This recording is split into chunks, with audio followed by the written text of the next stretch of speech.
So I'm going to kick us off. Open meeting. I'm sorry, I am not fully prepared here for the public, but I will be better. Disgraceful.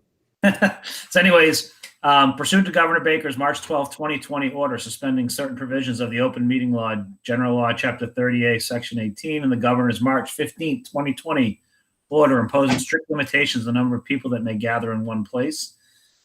The meeting of the Town of Westborough Board of Selectmen is being conducted via remote participation, which means no in-person attendance of members of the public will be permitted, but every effort will be made to ensure that the public can adequately access the proceedings as provided for in the order. A reminder that persons who would like to view this meeting while in progress may do so by turning to Westborough's TV's government channels on Verizon Channel 28 or Charter 192, or by streaming online at westboroughTV.org/live-stream-government. So thank you and welcome everybody. So the first thing on our agenda is the discussion vote on applications for alteration of premises for outdoor dining. And I believe, correct me if I'm wrong, I think there are 3 that we received. So I'm going to go in, I think the order that I had. The first one was Mexicali. Fred, any comments, or Christy, you going to share the screen or?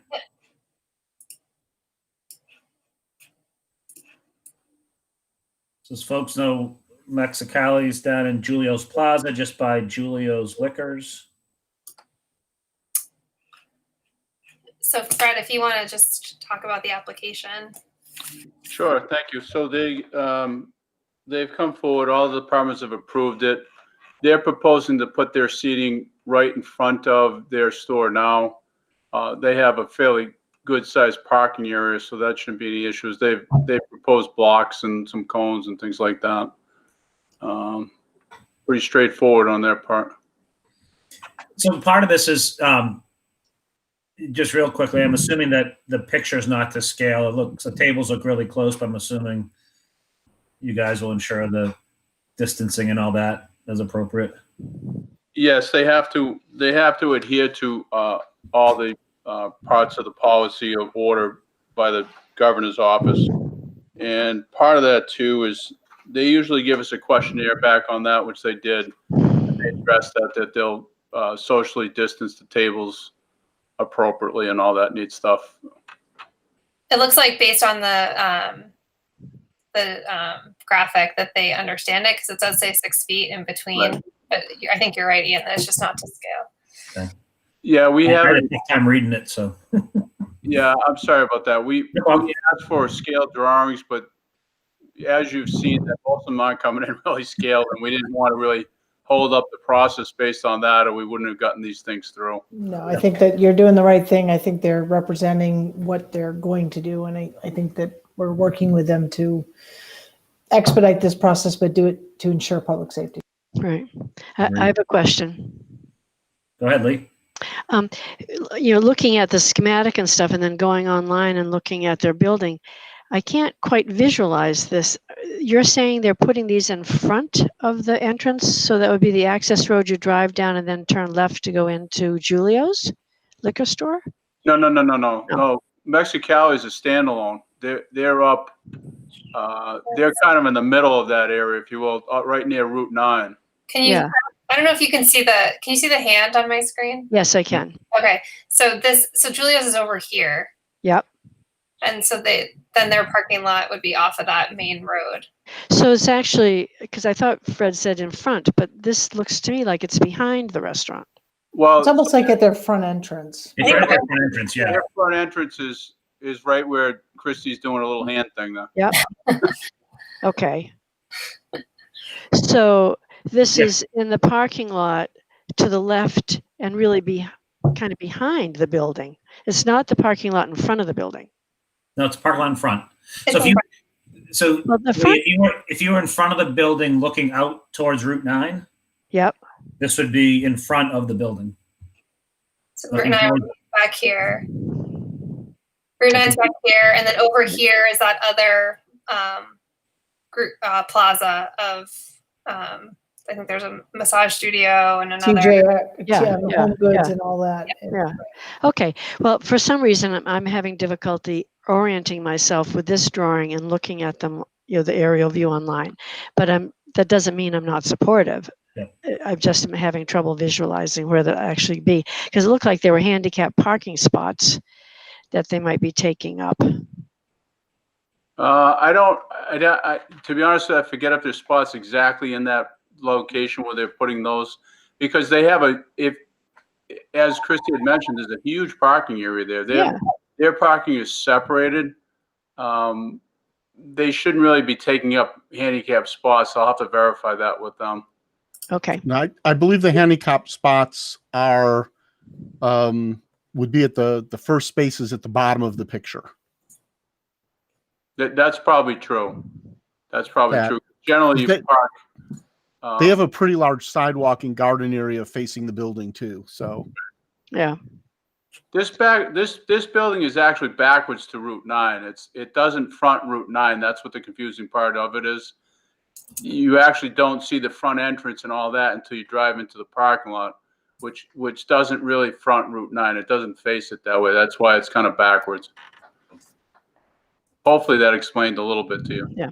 Well, I know that you guys are doing your job and that it'll be fine. And I'll go down and look at the tent when it's up, and then I'll get it. But they're not doing a tent here, right? This one is not.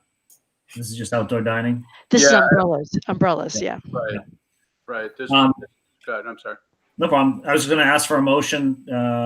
I've got the wording. Perfect. Let's go. Ask you to So go.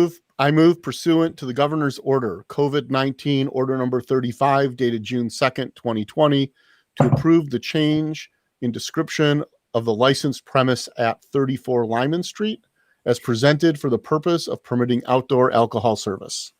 I second the motion. That's Emery. Seconded by Emery. Any further comments or questions? Hey, if not, roll call votes. Selectman Emery. I wish them luck, and yes. Selectman Hashmi. Yes. Selectman Edinburgh. Edinburgh, yes. Selectman Marshall. Yes. And Selectman Johnson, yes. So 5-0, 5 being present. The second one is for Uno's. Christy, if you want to put that one up. And this one, I believe, is on their side. So if you're looking from Route 9 to their front of their building, this would be, I believe, on the right-hand side of their building. Correct.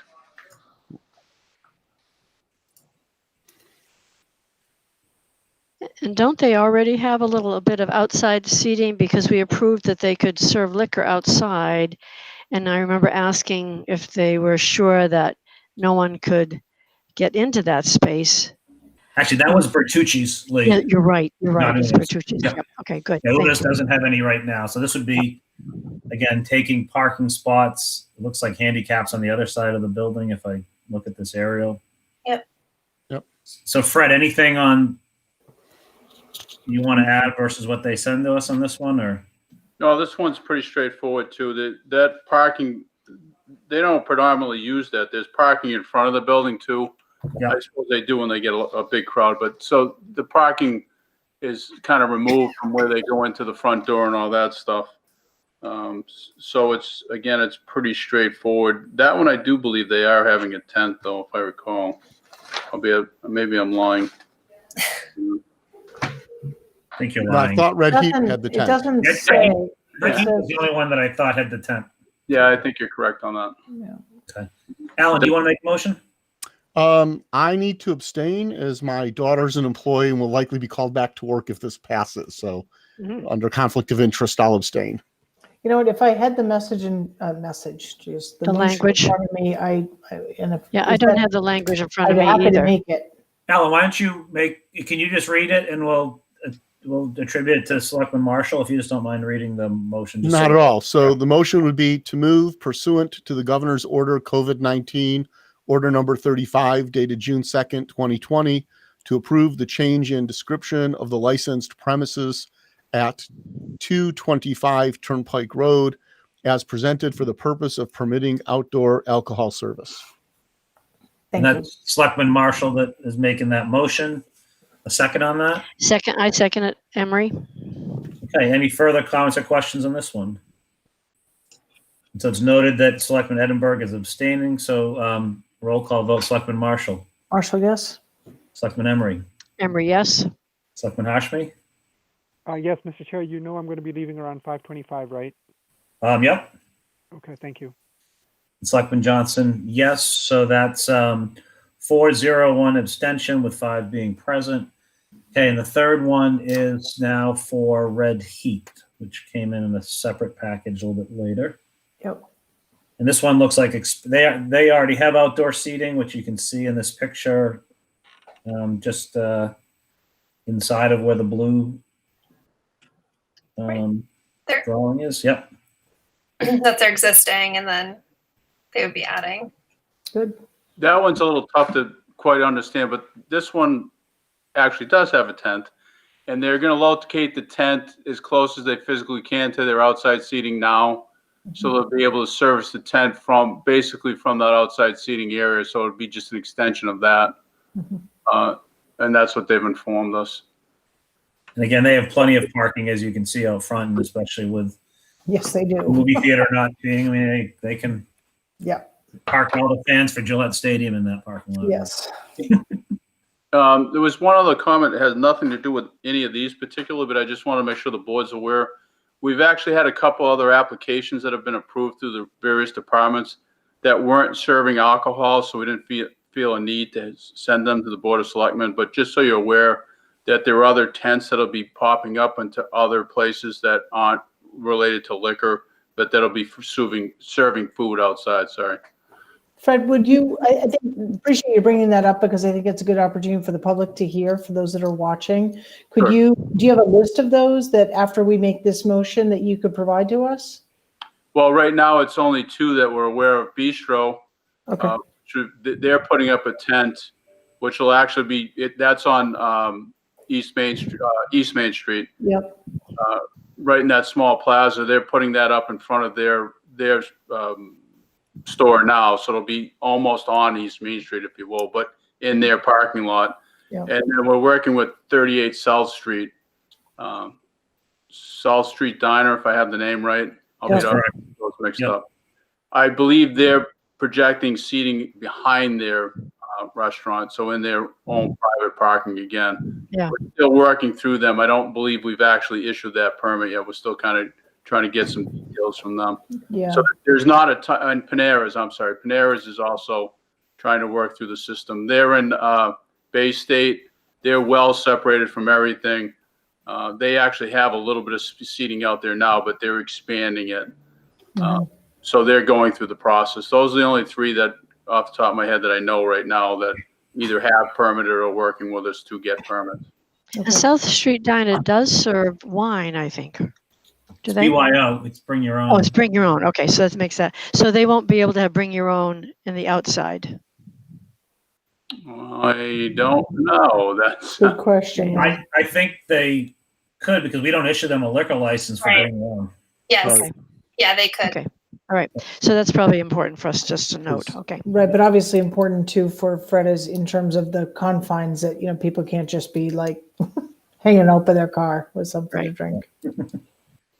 Okay, how about a motion back to Red Heat? Selectman Edinburgh, do you want to give us a motion?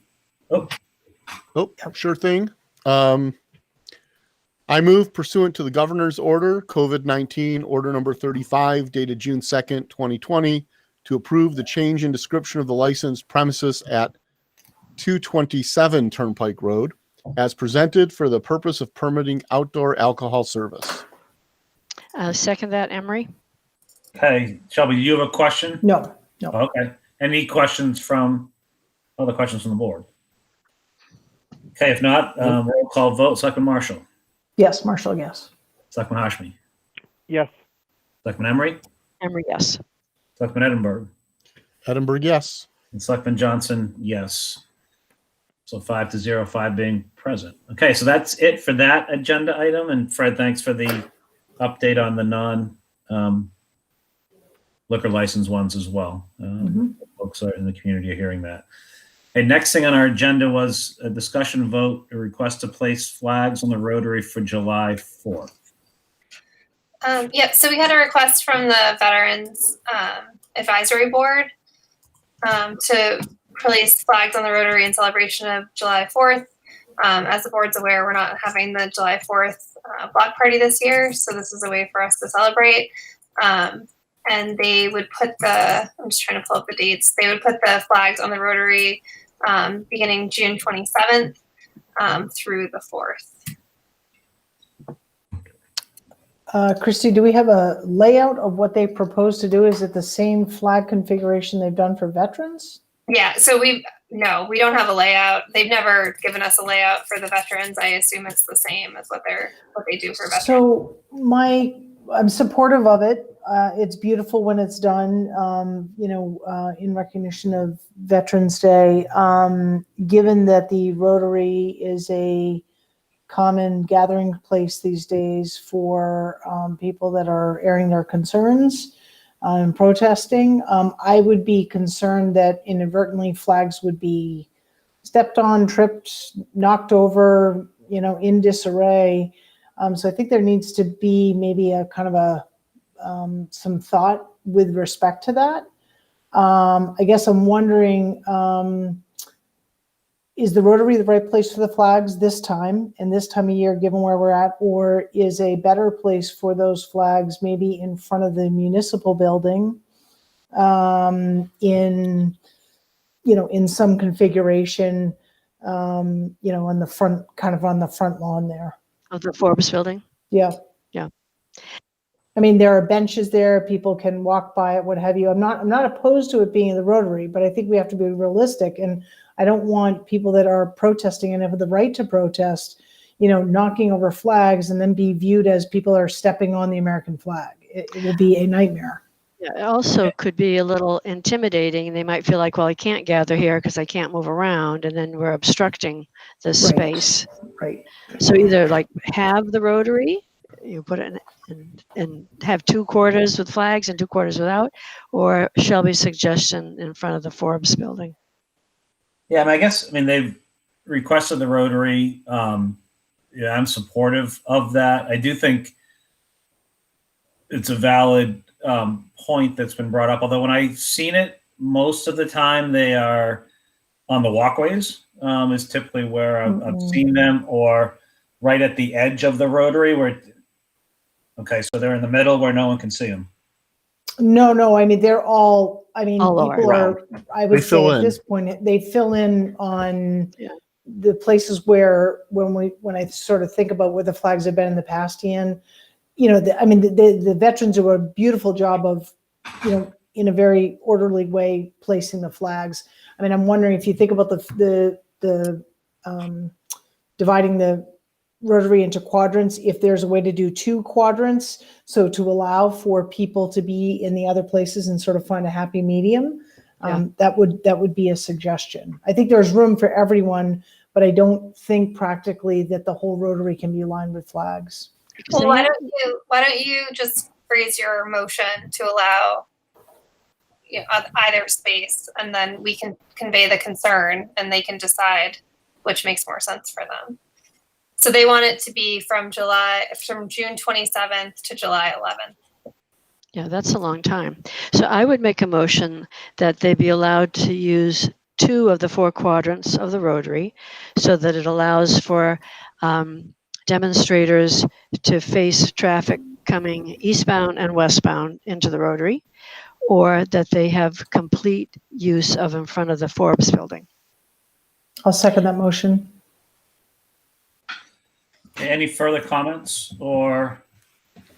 One question is were there any plans for the town to hang the flag banners on the light posts this year? That's usually Deborah Penta that does that, is it? Is it No. Deborah? No, it's the DPW. DPW. But does Deborah buy them?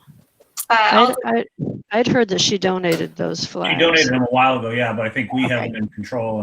But we put them up, okay. Yeah. So I follow up with DPW, but I don't think that changes their request. No, I don't think it changes. I was just curious. So Yeah. Okay, other nothing further. comments? I think, So, this is, Chris- I think this is a good compromise. I think this is, And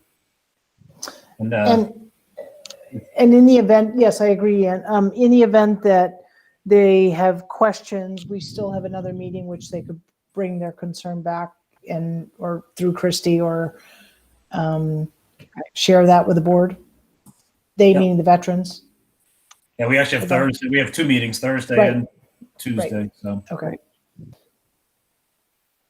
okay. So I'll go to a roll call vote on Selectman Emery's motion. Selectman Marshall, Marshall, yes. Selectman Hashmi, Yes. Selectman Emery, Yes. Selectman Edinburgh, Yes. and Selectman Johnson, yes. Okay, thank you for that. Next, we had on the agenda budget warrant discussion as needed. Is it needed? But you actually on your agenda have oh, I'm sorry. I thought that the appointment was next. The only thing that I have for you, and I'll send it out, is the list of speakers for town meeting.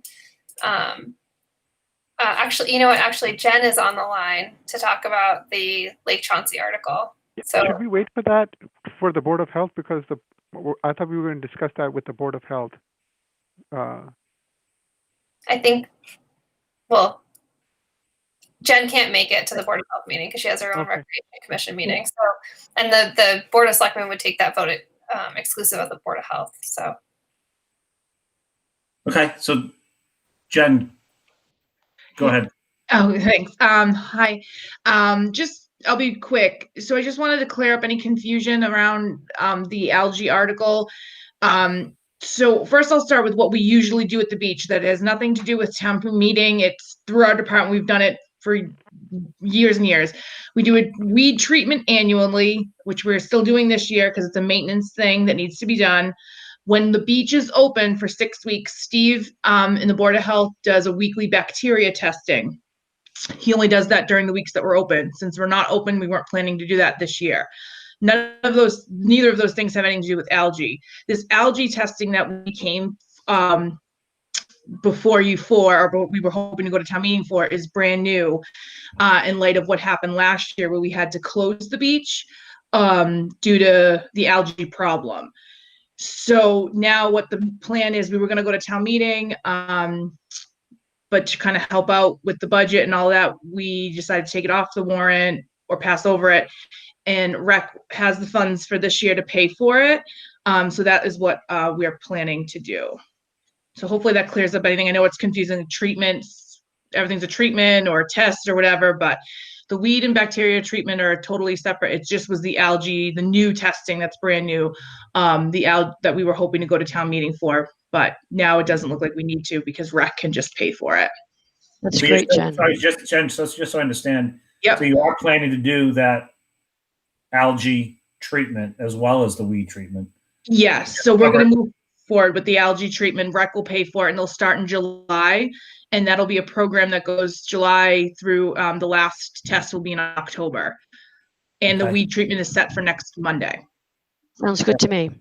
Yes, and that sounds great. I think that I guess just if I heard it correctly, Steve usually does you said testing during the time it's open. Yeah, so he does a weekly bacteria testing only during the weeks that we're open, and it's only in the immediate swim area. So we weren't planning to do that this year because the beach isn't open. Like we aren't opening the beach for our swimming lessons or anything like that. So we talked and decided, he wasn't going to do it for this year. Is it? I know the gate's locked and it's posted that the beach is closed and it's swim at your own risk. Is there signage that indicates that the town is not testing for unsafe bacteria levels? Yes, And they that's just part of came the in. risk. Yes, they just came in today, and Earl's going to hang them tomorrow, hopefully. Okay. I have a question too. Okay. Oh, go ahead. Question. Yep. I think I read or heard that there were quite a few people at the beach over the weekend using it. Is that actually true? And if so, is it anything that we feel we need to monitor or intervene with, or what's our stance on that? So Jen, if you don't mind, I'll just jump in. Sure. We understand that people are using the beach. but we have all the signage that protects us sort of liability wise. I know there's been questions about whether or not we should open the gate. And the concern is that that really sends a mixed message as far as what our intention is of not opening the beach, but then sort of opening the gate. And the other thing that Jen and I talked about today, which we wanted to mention, is that there were a lot of people on the beach over the weekend, and there was a significant amount of trash left in the parking lot. And so I know that there's been some questions as to whether or not DPW is picking up the trash. They are picking up the trash. But this is, I guess I could get more detailed about the trash that Jen herself had to pick up. But I think that, that what we really want to get out to the community is that, we haven't closed the parking lot, but people really need to clean up the trash after themselves, because, that might be the next step, just because there was a significant amount of trash left in the parking lot. So I know we have to be really careful with mixed messages, and I'm thrilled that the weed treatment and the algae treatment are going to be done just for the purpose of preserving an important body of water that we all enjoy in different ways. I was one of the individuals who asked Christy specifically about the opportunity to open the gates, because I feel like it's a mixed message and a double-edged sword no matter what we do. My contention is that if we have the appropriate signs, and I hadn't even thought about the water treatment, so it's a great question, Ian, and it sounds like, Jen, you guys are addressing that if we are posting signs about bacteria and that the water isn't being tested, and we have signs that says swim at your own risk, you're on your own. I grew up on the beaches of Maine. There are many times that there weren't lifeguards, and people take their own risk. People should absolutely pick up their own trash. That's ridiculous and infuriates me. But I think we should be opening the gates because, if our public safety officials had to come down there and assist, I'm sure they have bolt cutters and keys and all that stuff, but it's unnecessary time in which they would have to deal with a gate and opening it. I think that the gate should be open with signage. And my understanding is that signage covers us in terms of liability and risk. I agree with Shelby, actually. Well, I think that's I the guess- safest way to do it. So, but if we open the gate across from the parking lot, do we then also have to open the gate for the handicap access at the corner of Lyman and Chauncey? I guess so. Yeah. What's Okay. the difference, one gate or two gates? I think this is very dangerous. We're not testing the water. We're not we're already concerned. I think this is dangerous. Can you speak up, Syed? It's a little hard to I'm hear just you. saying I'm concerned that this is we're not testing the water. This is in a sense I think this is dangerous. I think I'm sorry, I didn't hear what you said. No, I think there's some background noise from someone. Jen's making dinner over there. That's okay. No one talks in my house until it's my turn to talk. Maybe we should ask Pat Purcell what he thinks about the open gate and emergency safety access. Can we hear more from Syed? I don't think he finished his thought.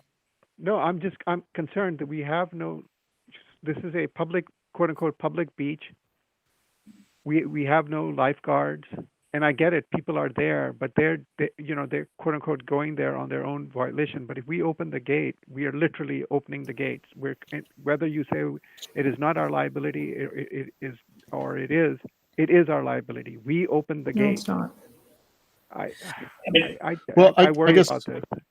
My view is that if we're not testing for the water quality, then the gates should be locked. That if we're going to open the gates and say the beach is closed, there's no lifeguards, people are going to assume that other than the fact that there are no lifeguards, it's safe. And if we're not testing for water quality, if we're not managing that, and we're not prepared to let people know when it's unsafe to go in the water, then our position should be, if you want to go around the fence and trespass, we're not going to send the police and arrest you and kick you off, but it's at your own risk. I think that access to this water source, I know I've heard it from other people beyond this board, is in some ways about creating equality. and a cooling spot for people that need it, who may not have access to a private club pool, may not have access to their own pool, or don't have any green space of their own to use. And so, let me finish, please. Okay. I realize all the precautions we've taken. I respect the decision of the Recreation Commission not to staff the beach with lifeguards. I get it. But I think, it is this board's responsibility to act both with minimizing risk to the town, but also a sense of common sense. And I guess I would say that, why can't we test the water? I mean, I realize Steve has a lot on his plate, so this would be a question back to Christy. I'm not expecting her to answer that now, but I don't know what work is involved or what costs are involved to test the water on a weekly basis. If it's like my pool and I drop some colors in and it tells me whether or not I've got that, I don't know. But why can't we test the water? And I just, I think, we can't kind of lock down the beaches and just kind of turn a blind eye and say, well, because the gates aren't open, therefore it's okay and we're minimizing risk. I just think that's foolhardy. Go ahead, Alan. I agree that that there's an equity issue involved.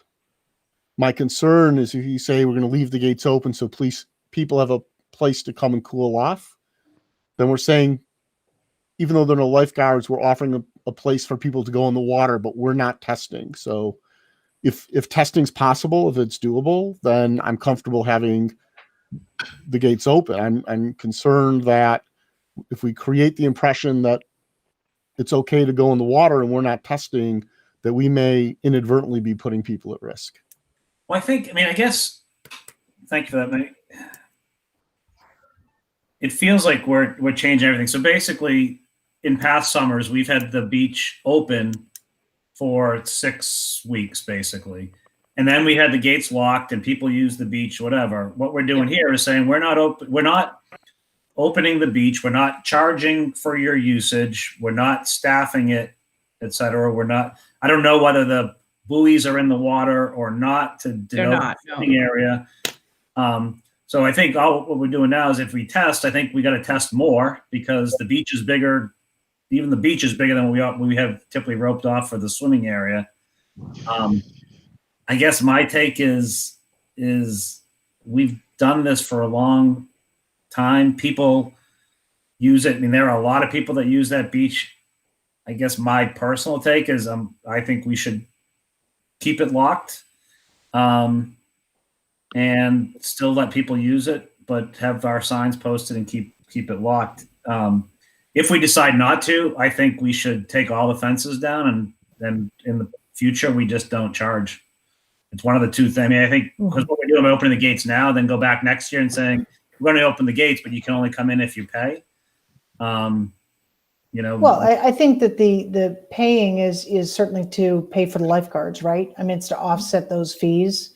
Yeah. I mean, and certainly probably to, pay for, and this is probably more of a deeper discussion than time allows for now, to pay for cost of DPW to, empty trash and all of that. So I agree with you, Ian. I think that that's a bigger conversation and one I'd love to have as we look ahead to next year. Well, so just to be clear, though, that's a policy of the Recreation Commission. And so I think if you want to have a conversation, I mean, the Recreation Commission is the ones that votes on what their programs are, what their programs, who will have access to their programs, what the rates at the beach will be, who is allowed access to the beach. I mean, the Recreation Commission, we're sort of getting into the policies and the decisions of the Recreation Commission. And so, as far as town meeting goes, I think that was our agenda item, and our question was about article, I forget the number of the article, but the Chauncey Lake article. And so I think if the board feels comfortable with the information that they got from Jen, you could vote at this point, or you can wait till Saturday to vote. That's fine too. But I think that if you want to sort of talk more about these policies and about decisions made by the Recreation Commission, I think that's a different agenda item. Okay. Lee. Yes, I think we should put it on the agenda, on a future agenda, and that we might want to reconsider opening the beach according to the state guidelines for public beaches because it's the only public water place we have. Other towns, I don't know what they're doing in Hopkinton or other towns with their waterways, but I think we might need to reconsider that. And I do think it's an equity, equity issue. Sure. And just, I don't know, this I won't take more than a minute, but just a note. We've gotten probably a bunch of calls asking, people are asking to buy a beach pass, and we explain what the situation is at the beach. We haven't gotten any complaints, surprisingly. Not one complaint as to why you're not opening the beach, what's going on. We explain the situation. It's sort of, if you've lived here for even a year, it's almost an unspoken thing. People just kind of know, that you can go around, or you're not supposed to go around the fence, so that's what people do.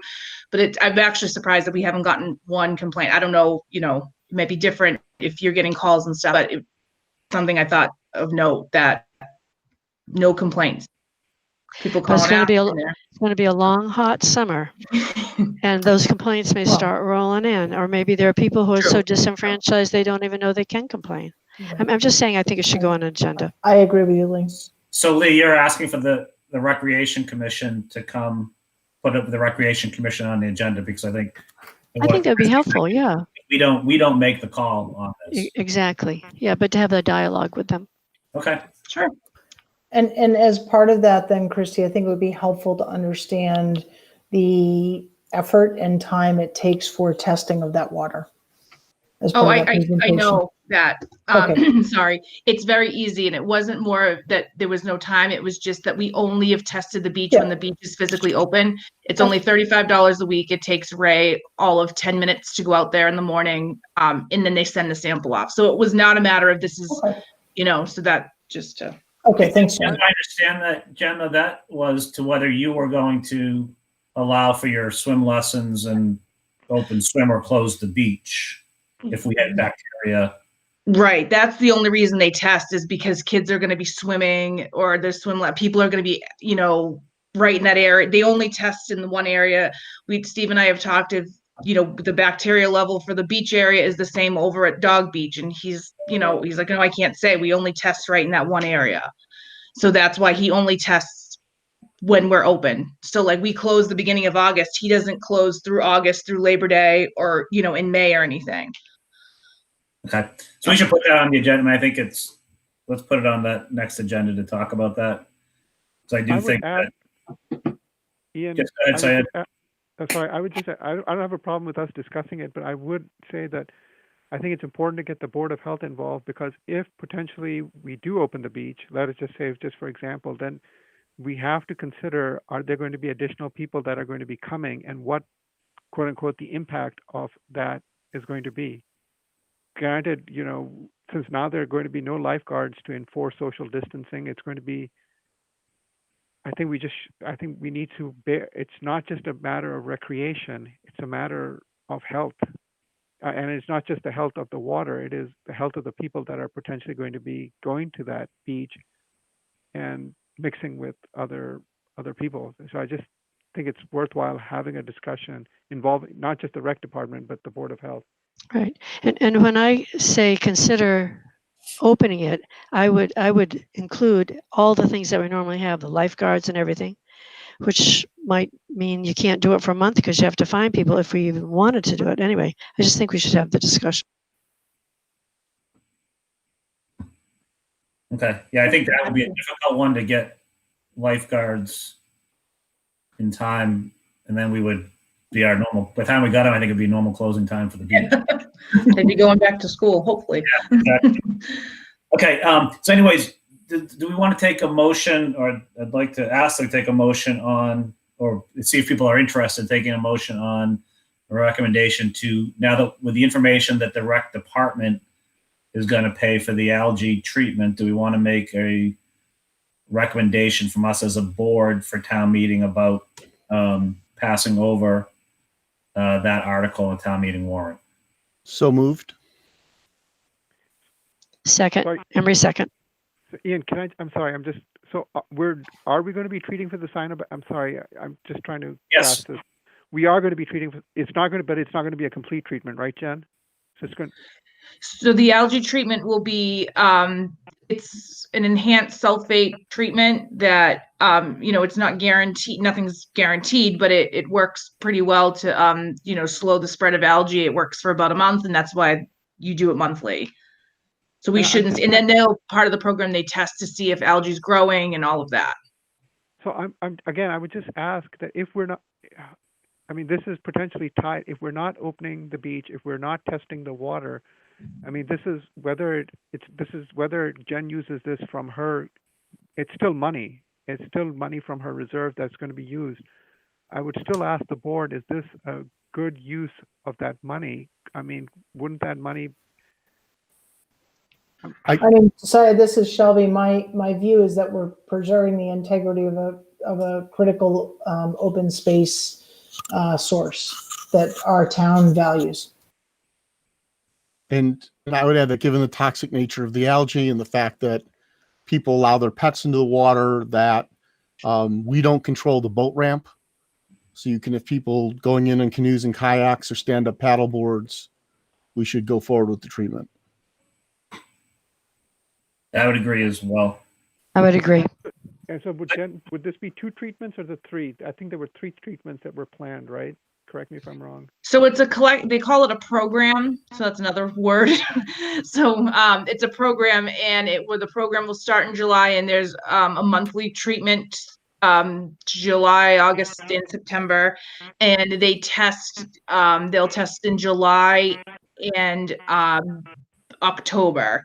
So they take a baseline of like where the algae levels are, treat them for the months, and then they'll take a test in September to see what the levels are. So that's kind of how the program works. So, Okay, and that way we'll have a baseline, right?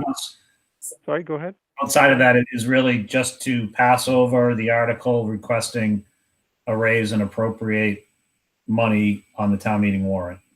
right, because just to clarify, it's exclusively the decision of the Recreation Commission on how they use their revolving account. So they can decide to use it for this purpose. So Jen is informing you that they intend to use it for this purpose so that you can make a decision about whether or not you want to pass over the article. Great. Thanks, Christy. Okay, so we have the motion and the second. So this is again for the warrant article to pass over. So Selectman Marshall, Yes. Selectman Hashmi. Yes, and Selectman Johnson, I'm going to be leaving. Okay. Okay, thank you. Bye. Selectman Emery, yes. Bye, Syed. Selectman Edinburgh Edinburgh, yes.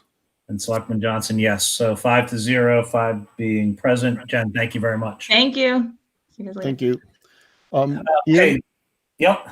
do we also need to vote on the kindergarten, full day kindergarten tuition?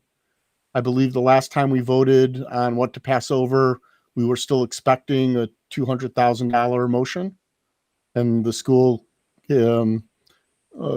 department and the school committee have voted not to, that they believe they have alternate funding and that's no longer needed. So basically, I think that's correct, Christy, right? This will be a vote to pass over as well. Yep. Someone want to make that motion? What's that warrant article number, Christy?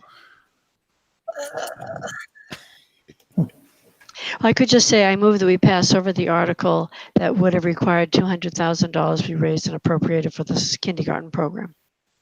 Actually, it was a free cash transfer, but not a raise and appropriate. A free cash transfer to cover the kindergarten free full day. Second. Any further discussion on that one? Okay, if not, Selectman Emery. Emery, yes. Selectman Edinburgh. Edinburgh, yes. Selectman Marshall. Yes. And Selectman Johnson, yes. So 4-0, 4 being present.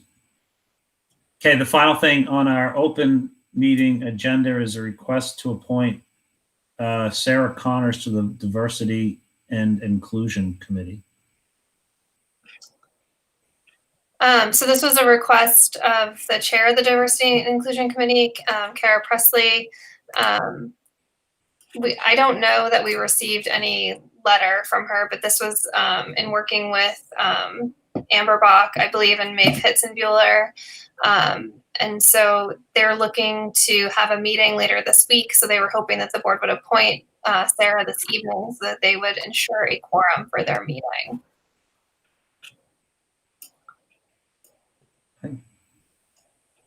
Does somebody want to make a motion?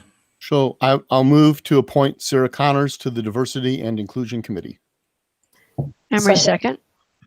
Second Marshall Beach on that one.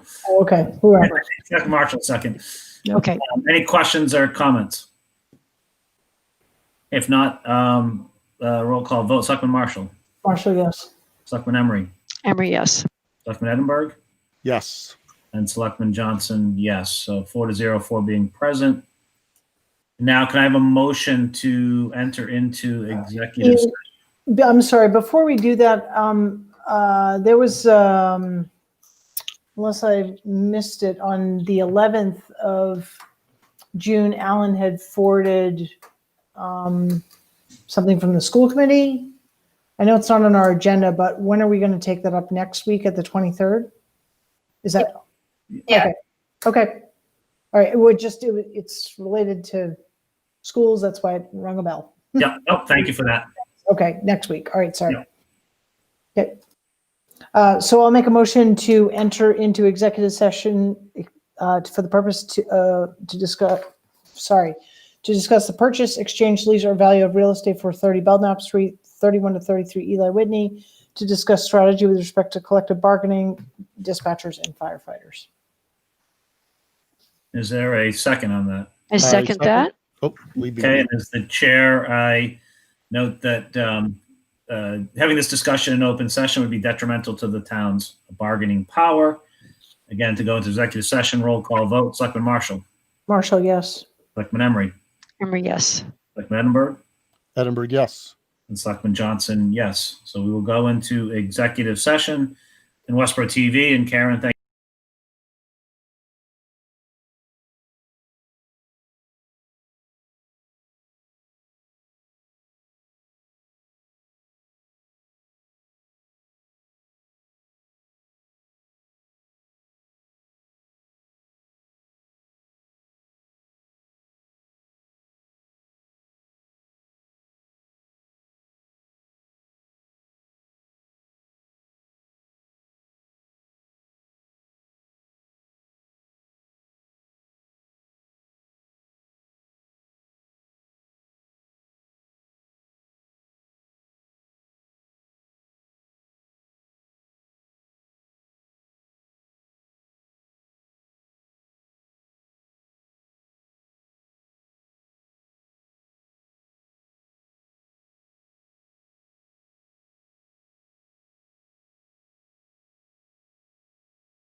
Generally this stuff does not travel, yards and yards and yards and yards, right? So I can't tell you for sure. I wasn't there when they made Title V, why they say 20 feet, why 20 feet is better from a system to 10 feet to a septic tank. But probably that some of that does come into play. If there's high groundwater, I guess contaminants could be flushed towards the house.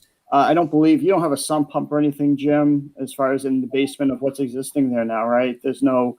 So the main house has a sump pump in it, but it's in the front corner of the house. It's not towards in the back. No. So I just think it's I just think my main concern with doing this is just to make sure that the excavator or backhoe, whatever's doing the digging for the foundation, doesn't disturb what's there now, right? So we have a system that's working properly. We don't want it disturbed, and the contractor he's using, he's fairly well known in town, and I've never had a problem with him. Yeah, I mean, so I'm pretty lenient about what people want to do with their own house, their own property. I guess what I worry about is, when this house does end up changing hands and being sold, and the next person inherits it, we want to make sure that we're leaving them with a system that is, not going to have some sort of problem associated with it. And it doesn't sound like you see any big problem here. No, and that is my concern. If there's a problem, obviously, if Jim goes to sell the house, he has to get a Title V inspection, or a licensed inspector will have to come out there and identify any problems. And if there's a problem at the time, well, then, he'll have to correct that, obviously before the sale. There's a process for that. Okay. Well, I'm sounding like this is something we can give a variance for. I'd like to make a motion that we give a variance for this requirement so that it's, within, how I guess, so what's the best way to phrase this, you think? Sure. The variance request. Yeah, I think do you want me to I think the variance request would be to allow the variance for Mr. Stewart to add an addition to the house that will bring the cellar wall within 15 feet of the absorption system, rather than the 20 required by code. Okay, so to no closer than 15 feet. Right. Yeah. Sure. Yeah. Okay. So I'll make that motion. Do we have a second? I'll second it. Okay. Dr. Ehrlich? Yes. Dr. Walsh? Yes. Dr. Hashmi, are you on? Yes, sorry. Yes, I am. And yes, I'm Excellent. sorry I'm late. I was coming from the Board of Selectmen meeting. Good. So I don't think that then there's anything else, Jim, unless you want to say anything else? No, just thank you. I'm glad that you listened and considered this, and especially working for the town, I'm going to do everything the right way. So and I do have a good contractor handling it, so there won't be any problems. Thank you. Good. Okay. Thanks. So it is a little after 5:50. We were going to discuss and potentially vote on a variance on a hand sink requirement at Burger King. I'm going to have Ray. Ray's been dealing with this, so if that's okay, he can kind of fill you in on what's going on. Yep. Okay, so we had the Burger King is now under construction. When I got the plan review, I noted since 1985, the town, the Board of Health has not allowed sinks to be put into countertops, stainless steel or otherwise, and they have to be freestanding. In the past 3 years, we've done multiple variances due to the situation. The last two were Red Heat and Arturo's. So Burger King came across one of their units is a 6 to 8 foot unit that houses their soda machine and their coffee machine and a couple other items on by the drive-through. And then there's a hand sink that is built into it. It's all stainless steel. They said they will put up dividers or guards, which I did require if they were to get the variance. And they're just looking for the variance from the town regulation stating that all hand sinks must be freestanding. That would be the only one in the entire restaurant that would not be freestanding. All the rest are. That's just because it's specifically built for them, and they use them all over the country. We're just one of the only towns that has that variance or that regulation. So Ray, you say all the other sinks are freestanding. Yep. I thought the requirement is that there be only at least one freestanding hand sink. No, the requirement says all hand sinks must be freestanding. They can't be built into tabletops. Okay, what's the requirement for the number of hand sinks you have to have? You're supposed to have one in the dishwash area, one in the service area, and one in the food prep area. They have multiples. I think they have 5 sinks. Okay, so how do we know this is a hand sink? Because they labeled it as a hand sink. I'm labeled something else. Okay, again, where it sounds like, given the point of the rule that we have is to make sure there are places that people can wash their hands that are unobstructed by pots and pans and other things that get put in there. This seems to me, unless there's no hand sink nearby where this one is, it seems pointless. I mean, what they're doing seems fine. Yeah, it's this is the hand sink because that's considered a service area, right, in the drive-through area. So that sink is the only sink that is close enough to those workers. The other ones would be on the other side of the fry station, so they have to walk about 8 to 10 feet, and it's too far for a hand sink. So that one is a built-in one that they put there for the hand sink. Okay. And so the rationale for our rule to have freestanding hand sinks versus something that comes in this big cabinet. Do you remember the rationale for why the Board of Health imposed that rule? I think what Terry explained to me was it was because there was a lot of built-ins that were built into wood. They were rotting away. The underneath, they were storing stuff and making a mess. And it was like areas were rotting out. It was tough to keep clean. But those were like what I was seeing, what she was telling me, they were all built into like countertops that were either wood or a laminate. This is stainless steel. I think it's one of the best things we can have. And when I saw they drew up a new set of plans showing the standalone hand sink. And I don't know how they're going to get in there to clean it and everything like that. I feel more comfortable with the full one-piece unit. And the two units where we have variances at Arturo's and the other place in town, are those also stainless steel? Yes. There are other places as well. I know there's multiple. A number of the Starbucks. I think the Starbucks in Roach Brothers is that way. There's several, and they all have the dividers. You'll see them if you look around in town. Yeah, we probably have 10 or 12. That's one of those regulations that I think may have done its job for the time it was at. We could always amend that to say no drop-in hand sinks in wood or laminate surfaces if you wanted. But right now, I think just going with the variance and the board making the decision on the variance works also. Yeah, I mean, I guess I'm leaning toward approving the variance, but I think that keeping our regulations up to date and makes sense. I think I would probably rather, instead of listing those places that you can drop it in, like, or not drop it in, like wood or laminate, I would rather specifically say what you could put it in, which would be the stainless steel. That way, if someone comes up with like some other, prefabricated plastic that we haven't thought of yet, they can't try to slide that through. Yeah, I agree that I do think this is probably something where we should update our guidelines. And if, the updated guidelines specify that you're going to have the dividers, which I think is important, then, we can do that. But I do think it makes more sense.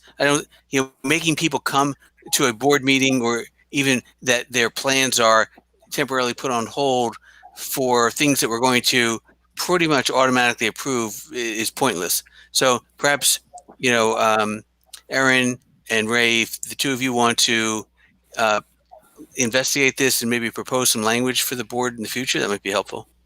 Right, no problem. We have there's like 6 or 7 regulations that we have to get variances for, and we can look at all of them and see if anything else has to be brought up to date. One of the other ones was there was a regulation stating that all equipment had to be NSF, and NSF is no longer the only testing lab. There's also ETL and another.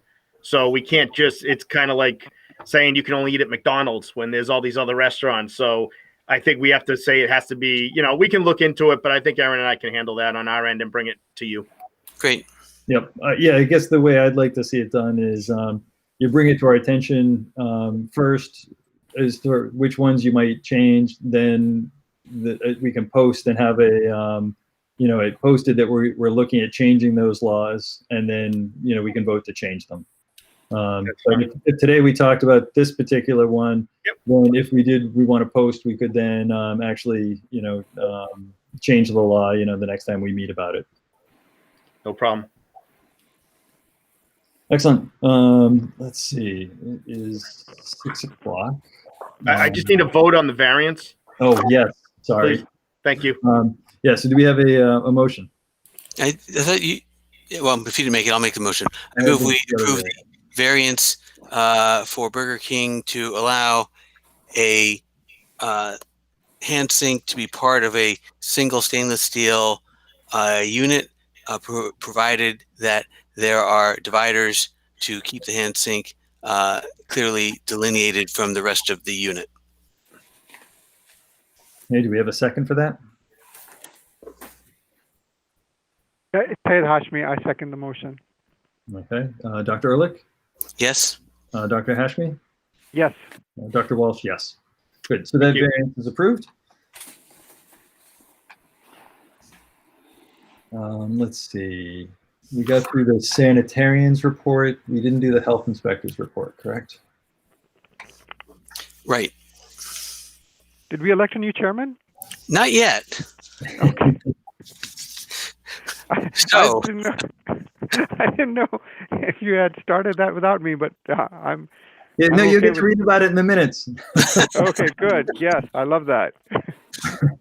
No, what we decided is that it would normally be potentially Alan's turn to be chairman. Or Syed. Syed, or you've Syed's No. turn. No, You no, weren't on the no. line. We are meeting weekly, and that Alan is actually due to be reappointed to the board. And so we figured that we can delay it a week or two. Actually, he got reappointed. Oh, he did? Yes. Yes. I was wondering if you were going to bring news from your meeting. No, that's. I think you have been reappointed, but Not yet.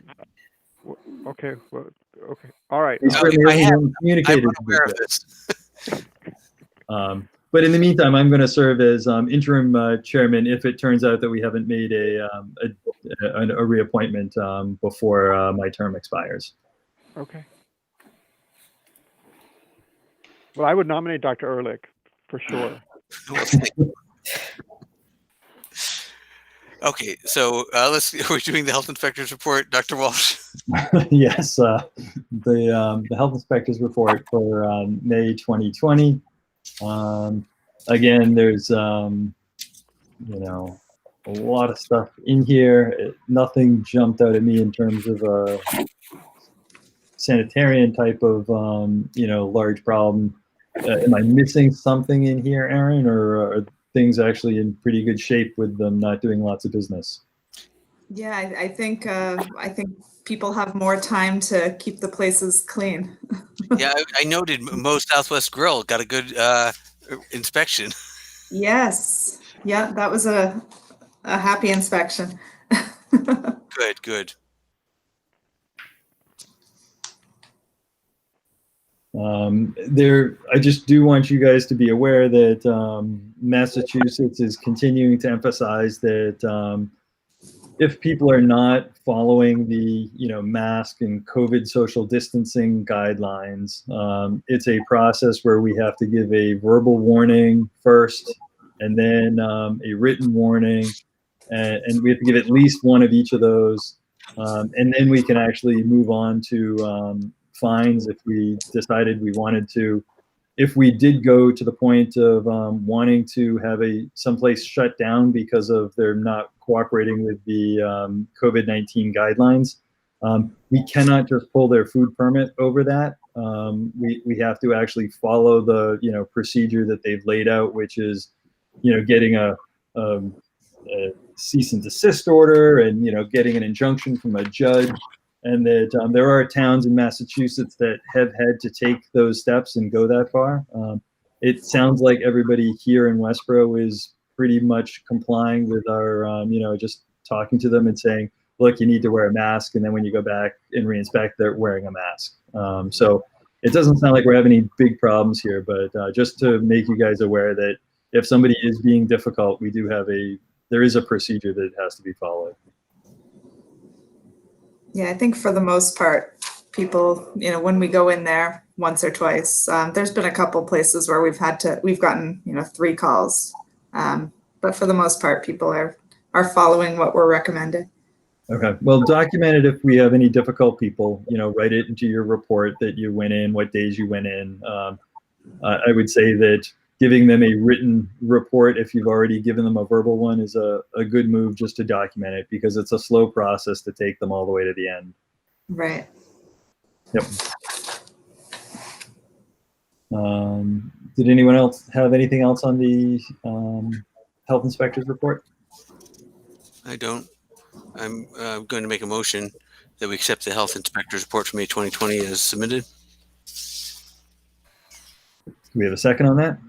I'll second that. And then, Mr. Chair, I just would like to discuss the sanitarian's report for just a second. But yes, I second the motion. Okay. Well, we'll do this vote. We can always go back and revisit the sanitarian's report. So, Dr. Ehrlich on the motion for the health inspector's report? Yes. Dr. Hashmi? Yes. Dr. Walsh is yes. And so we've already voted to approve the sanitarian's report, but you've got a follow-up question that you'd like to ask? Yeah, I was just concerned. There was a comment about that Ray had put in the report about. I must say, I'm usually very happy. That was struck. It has been stricken from the report. It was one of those things. I was trying to put a little humor in it because it's just been so darn busy at the office and so darn depressing. Okay. I tried to put some humor in it, and I will remove it. All right. Thanks. Thank you. Sorry. Thank you. I made the same comment, Syed. So don't. And usually I'm the guy with the sense of humor, and so. No. I appreciated the humor, but just for the report, those kind of things can come back to bite you if somebody has an issue down the road. Yes. I understand. I understand. Okay. Good. And so I think that now we can move on to the director's issues. So, Steve, you want to kick that off? Sure. So first thing is we're selling the stickers for the next fiscal year, for the next 2-year sticker for the fiscal for the dump right now. So anyone who's listening or watching, we obviously no one can come in the office right now, but we're doing it by online and by mail, and also you can drop things off at the box outside the town hall. We're getting a lot of stickers, so that's good. We want to minimize people coming into the office even once we are open. So anyways, we're going great guns with that. A lot of questions, a lot of calls. I don't know how much you want to talk about. If you want to talk about the walk around the high school today, Nathan, or we'll wait until the selectmen are here. I don't know, but we can give a short update. Sure. Yeah. So Nathan and I, and actually police chief John Arnold, big group walked around the high school today to kind of just shore up the plans for a town meeting on Saturday. We did change one of the rooms that we were going to use for like an overflow non-mask room to another room, which I think will work out better. It's closer, and I think it actually is more comfortable. And we're going to have volunteers helping out. The amount of work that has gone into this from Nathan and John Arnold has been tremendous. I've just kind of been a bystander, just walking around.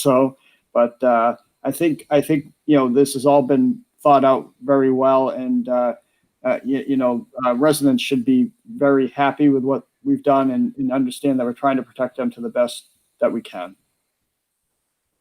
So I don't know if you want to add anything, Nathan. Or... No, I think that's good. I mean, if you guys have specific questions, you can either ask it now in this smaller forum, or you can ask it when we, update the selectmen. I was just wondering if it's worth, so first, again, I would echo what Steve had said. Thank you, everyone, for their work. But I'm just wondering if it's just worthwhile just echoing what Steve just said whether the communication goes from John to the community or it goes from the Board of Health to the community. I think because John runs the meeting as the town moderator, perhaps it should go through him that, look, from our end, we have done what we can to ensure the safety. The rest, but the risk is not zero. I think if there's some sort of communication, then that would be helpful. Yeah, I think that John has repeatedly said that we're trying to mitigate all of the risks we can, but obviously mitigation is not the same as elimination.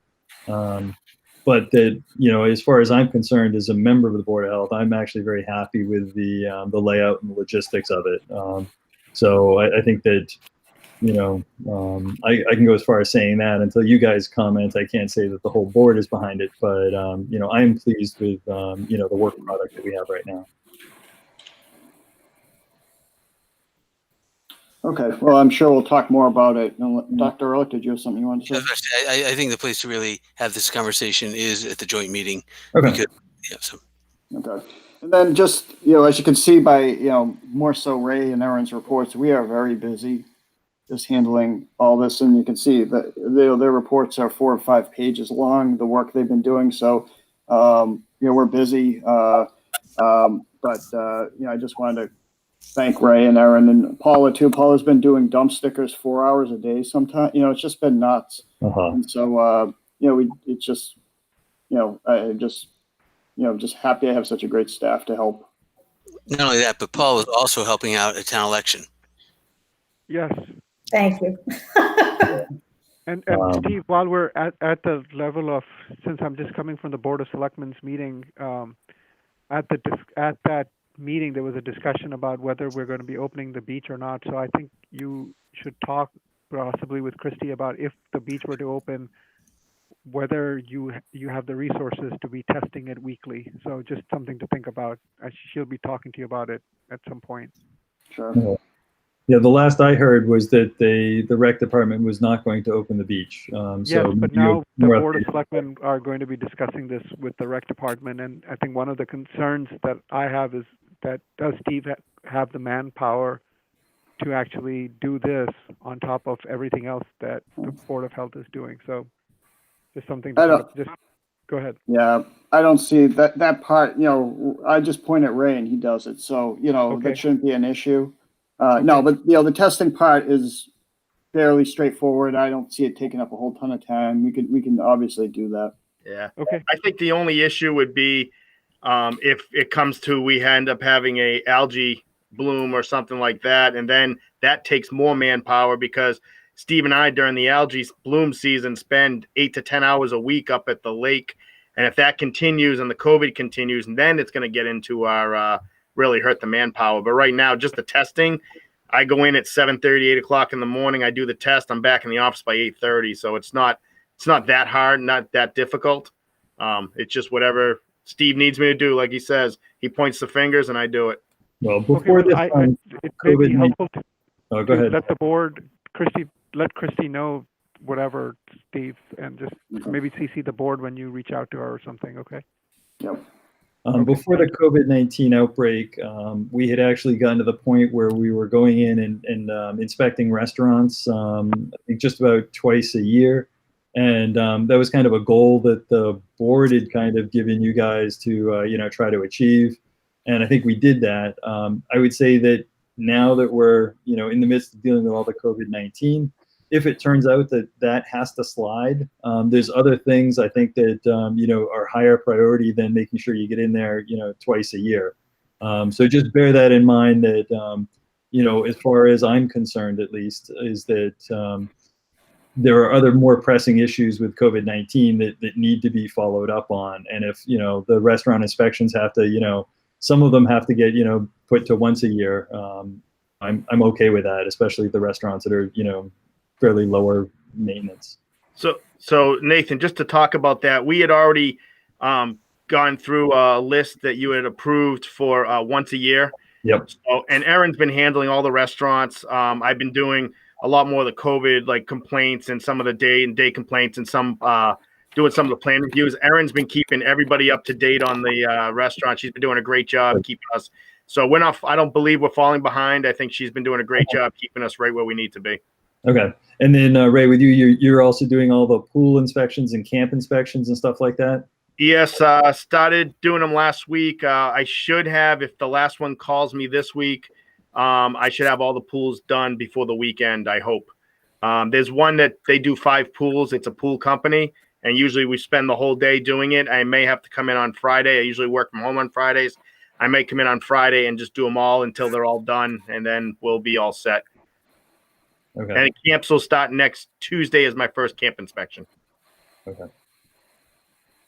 Good, and I assume you're all up to date on all the stuff that the governor keeps, churning out of his office in terms of all of the new rules and the different phases and everything. You guys are up to date.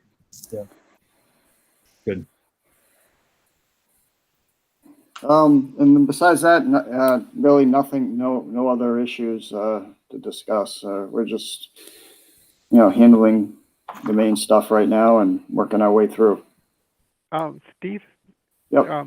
Do you want to discuss the outdoor stuff with the Board of Selectmen? The stuff that I had that you and I had a conversation about Bay State. Do you want to discuss that with the Board of Selectmen? Well, okay. Well, yeah, I thought we were going to discuss that, but I thought Christy was going to discuss that anyways, about Bay State Commons, that sort of thing. So I probably should just, instead of going over it twice, why don't we just go over it once? Okay, that's fine. That's fine. Yep. The other question I had is, and this is something of a follow-up, since we're still discussing the Board of Health business, I was just wondering, do we, as we're heading into Triple E season, do we want to communicate that? How do we want to message that? I know people are, go ahead. Yeah, that was a good reminder, actually. Ray and I participated in the State Head of Conference webinar thing last week on Triple E. Thanks for reminding me. So they're actually going to have I believe they said they're putting together like a public, how do I want to say this? Like a media campaign thing that they're going to give us those resources. So once I get that, I'll probably start using some of that material, maybe put it on the website, put it on, the cable station, that sort of thing. So media campaign stuff. Yeah. So they said that they were developing that. That was something that the towns really wanted that came out of last year to be able to have the same message for all the towns. So that should be coming shortly. Okay. So for right now, what are we, for right now is the plan, are we just going to wait on the media campaign, or do we want to just get a warning to our residents, or what are your thoughts about this? Well, I mean, right now it's kind of just the same thing. We all, Central Mass is there. If people have, mosquito concerns or complaints, they should certainly call them. They are out, I believe, spraying depending upon, need. Okay. But as far as like Triple E and that sort of thing, it might be a little preliminary right now to kind of focus on Triple E. I mean, Steve, don't we monitor mosquito pools as a first line screening approach? Because unless there's, we don't have Triple E every year, so we don't even know if we're going to have it this year or not, right? Correct. So we have, the trapping. I'm not so sure if Central Mass expanded their trapping, but the state has expanded where their traps are. So yeah, the monitoring part of the program is in full effect. It's still early for Triple E right now, but Central Mass surely will be on top of that. And if we start getting hits, and then obviously the public campaign goes out as far as letting people know activities around there, take precautions, all the normal stuff we usually do. I don't know what I would say right now, other than really you should protect yourself from any mosquito bite. But as far as the Triple E message, as Dr. Ehrlich said, although it's expected to be around, we just don't know how much and how bad. Yep. And I think last year we decided that we're using the criteria from the state. Is that correct? As far as, when we start to cancel outdoor fields and things like that, correct? Yeah, and I think that would be best. They did release, I haven't looked at it yet, and that's another thing. Maybe for the next meeting, I'll include that in your packet. They have the 2020 arbovirus plan. I think they just released that. And in that is the times where they would recommend, curtailing outdoor activity based upon, the time of the year. So maybe I'll get that to you for next meeting. You can look at it. If it seems reasonable, I would, that's my recommendation, is that, a lot of towns went by that, and to stray off of that kind of makes it a little arbitrary and makes it harder for maybe like the school department to plan their activities, that sort of thing. So it's something we can discuss. We have time. Yeah. No, but I think I agree that if we kind of reaffirm, how we're planning on approaching it, it does make planning for all of these things that might start up in the fall, Yep. Good. So I think we still have 9 minutes or so before the selectmen join us. Do you want to adjourn and then come back? What would you like to do? How about we pick our next meeting date? Good Yeah. call. Good idea. Paul? Wait, someone should elect you, Oh,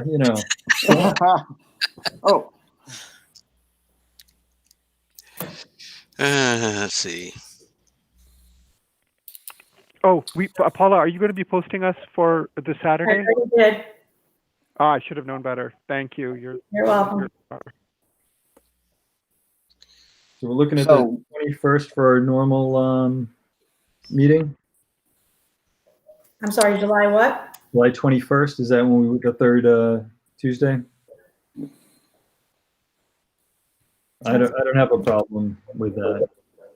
Okay, I can go with that. Dr. Hashmi? Yeah, I don't care. That's fine. So I make a motion that our next meeting be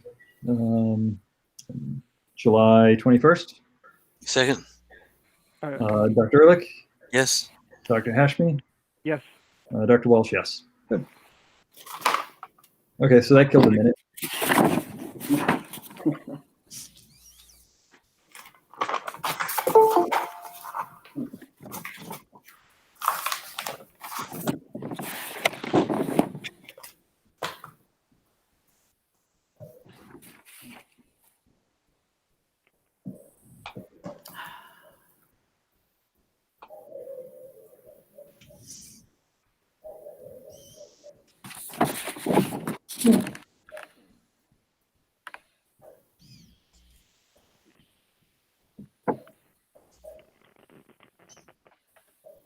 All right, I'm just gonna get a drink and I'll be right back.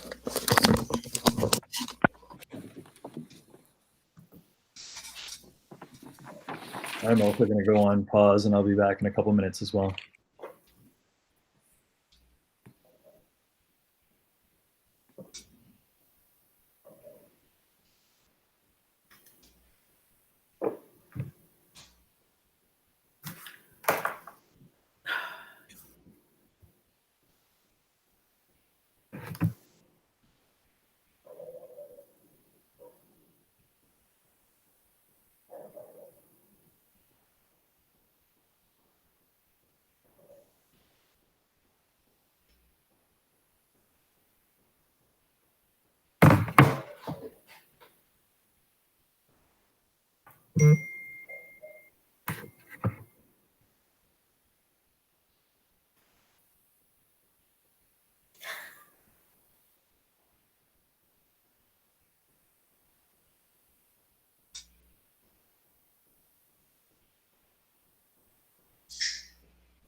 Hello.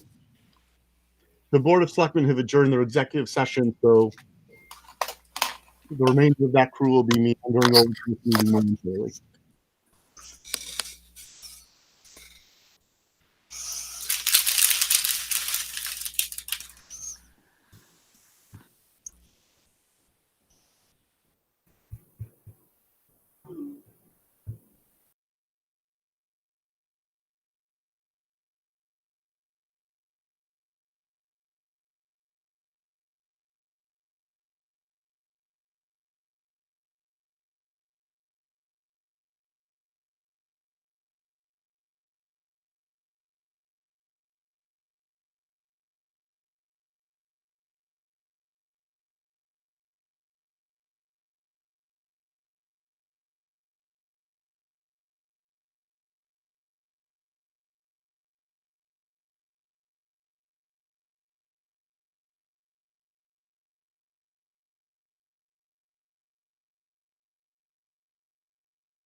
Hello.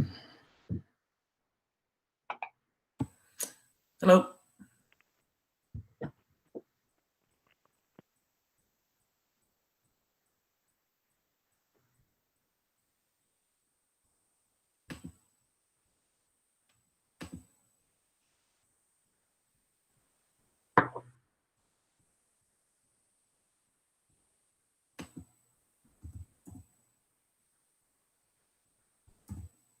So Ian, I think we've already read the little disclaimer, so we don't need to do that again. Perfect. I figured you had because you guys were already in session, right? Okay. Looks like you may have ended or finish up with your regular agenda. Yes, we finished a few minutes early, so we all just took a quick break to grab some food, and we're all joining back. I could learn a lesson from you then how to properly chair a meeting.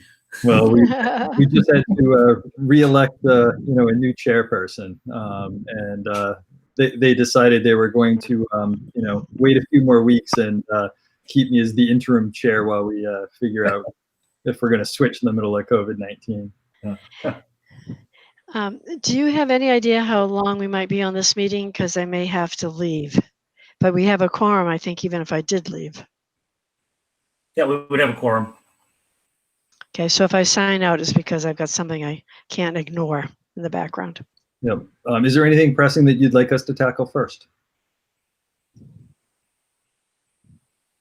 Do you want to talk to them about how we want to put on the agenda reconsidering whether or not to open Lake Chauncey to the public? And if we did, we'd want the Board of Health and the Rec and the Board of Selectmen all to discuss that together. That came out of our last meeting. Yeah. Last I had heard was that the rec department did not want to open it, and therefore it didn't really require any Board of Health action to discuss that. If they're not capable of being open, we didn't want to force them to be open.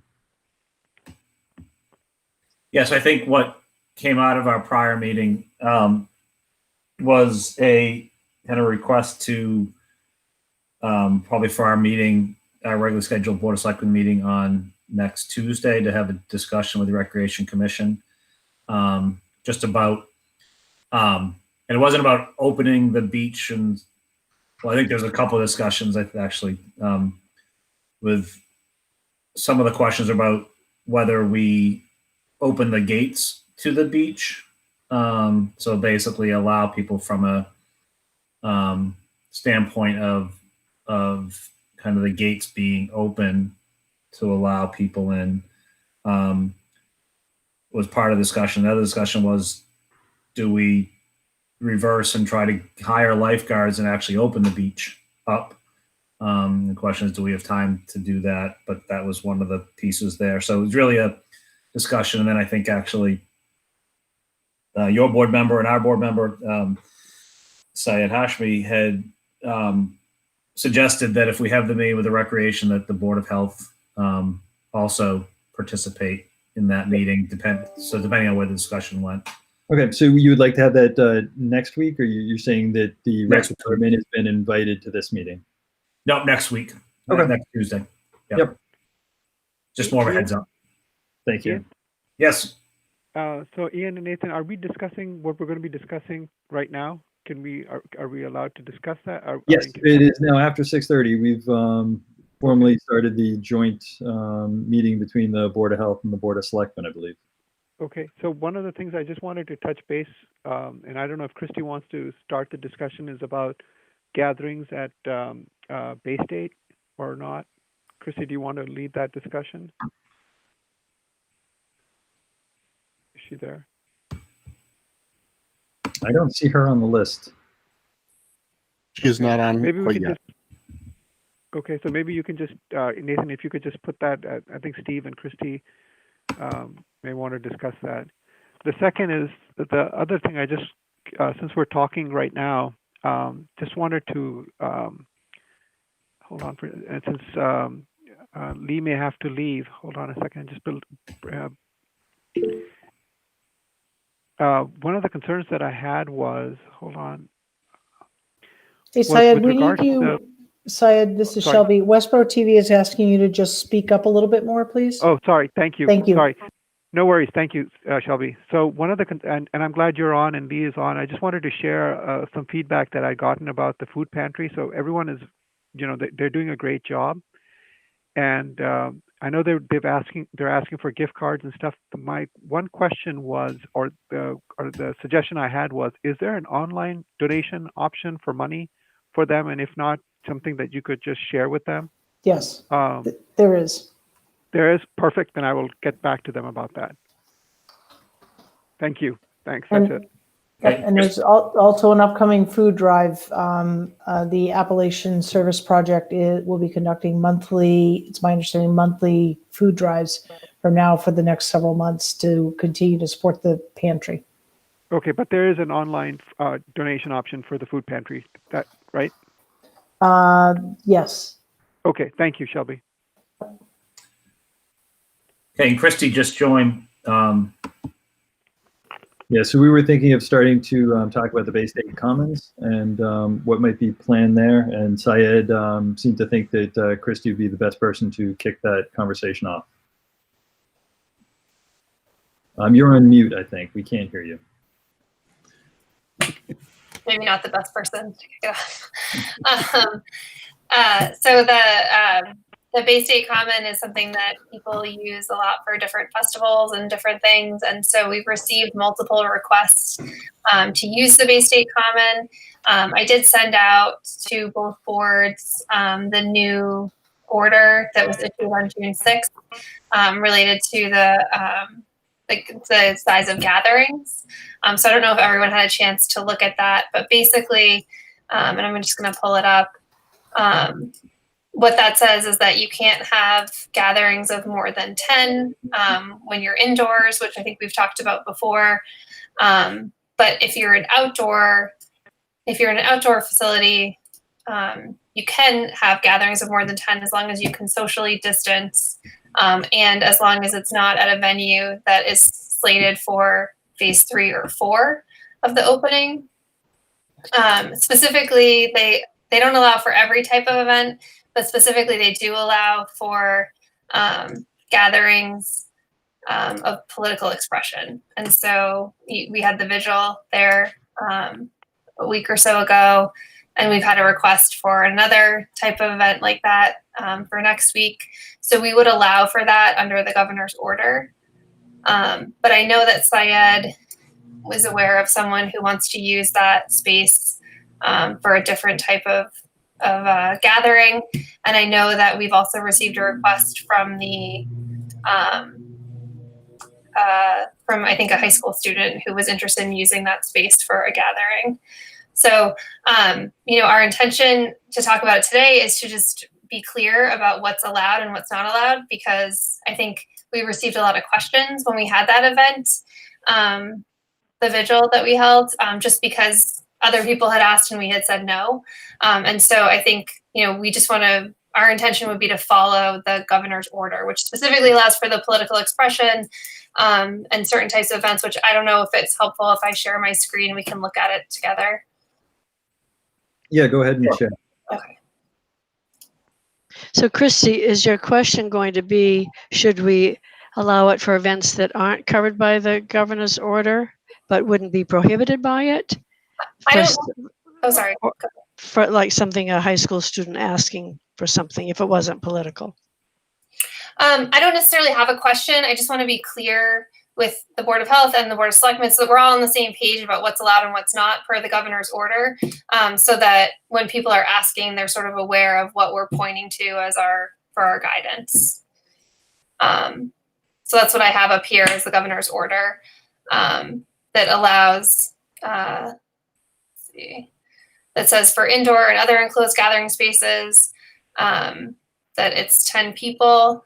And that for outdoor, the order does not prohibit gatherings of more than 10 people in unenclosed outdoor space, such as a park, which is what this would be, backyard, athletic field, or parking lot, provided that every person in attendance is able to regularly to maintain 6 feet of distance from others in attendance, and the type of gathering has not been prohibited in phase 3 or 4. And then it says street festivals, agricultural festivals, walkathons, road races, and bike races, and other outdoor organized athletic or recreational events that gather large numbers of participants or spectators outdoors are prohibited until further order. However, that outdoor gatherings for the purpose of political expression are permitted. So we would allow, so the way that I would look at this order is that it's that the gathering size is 10.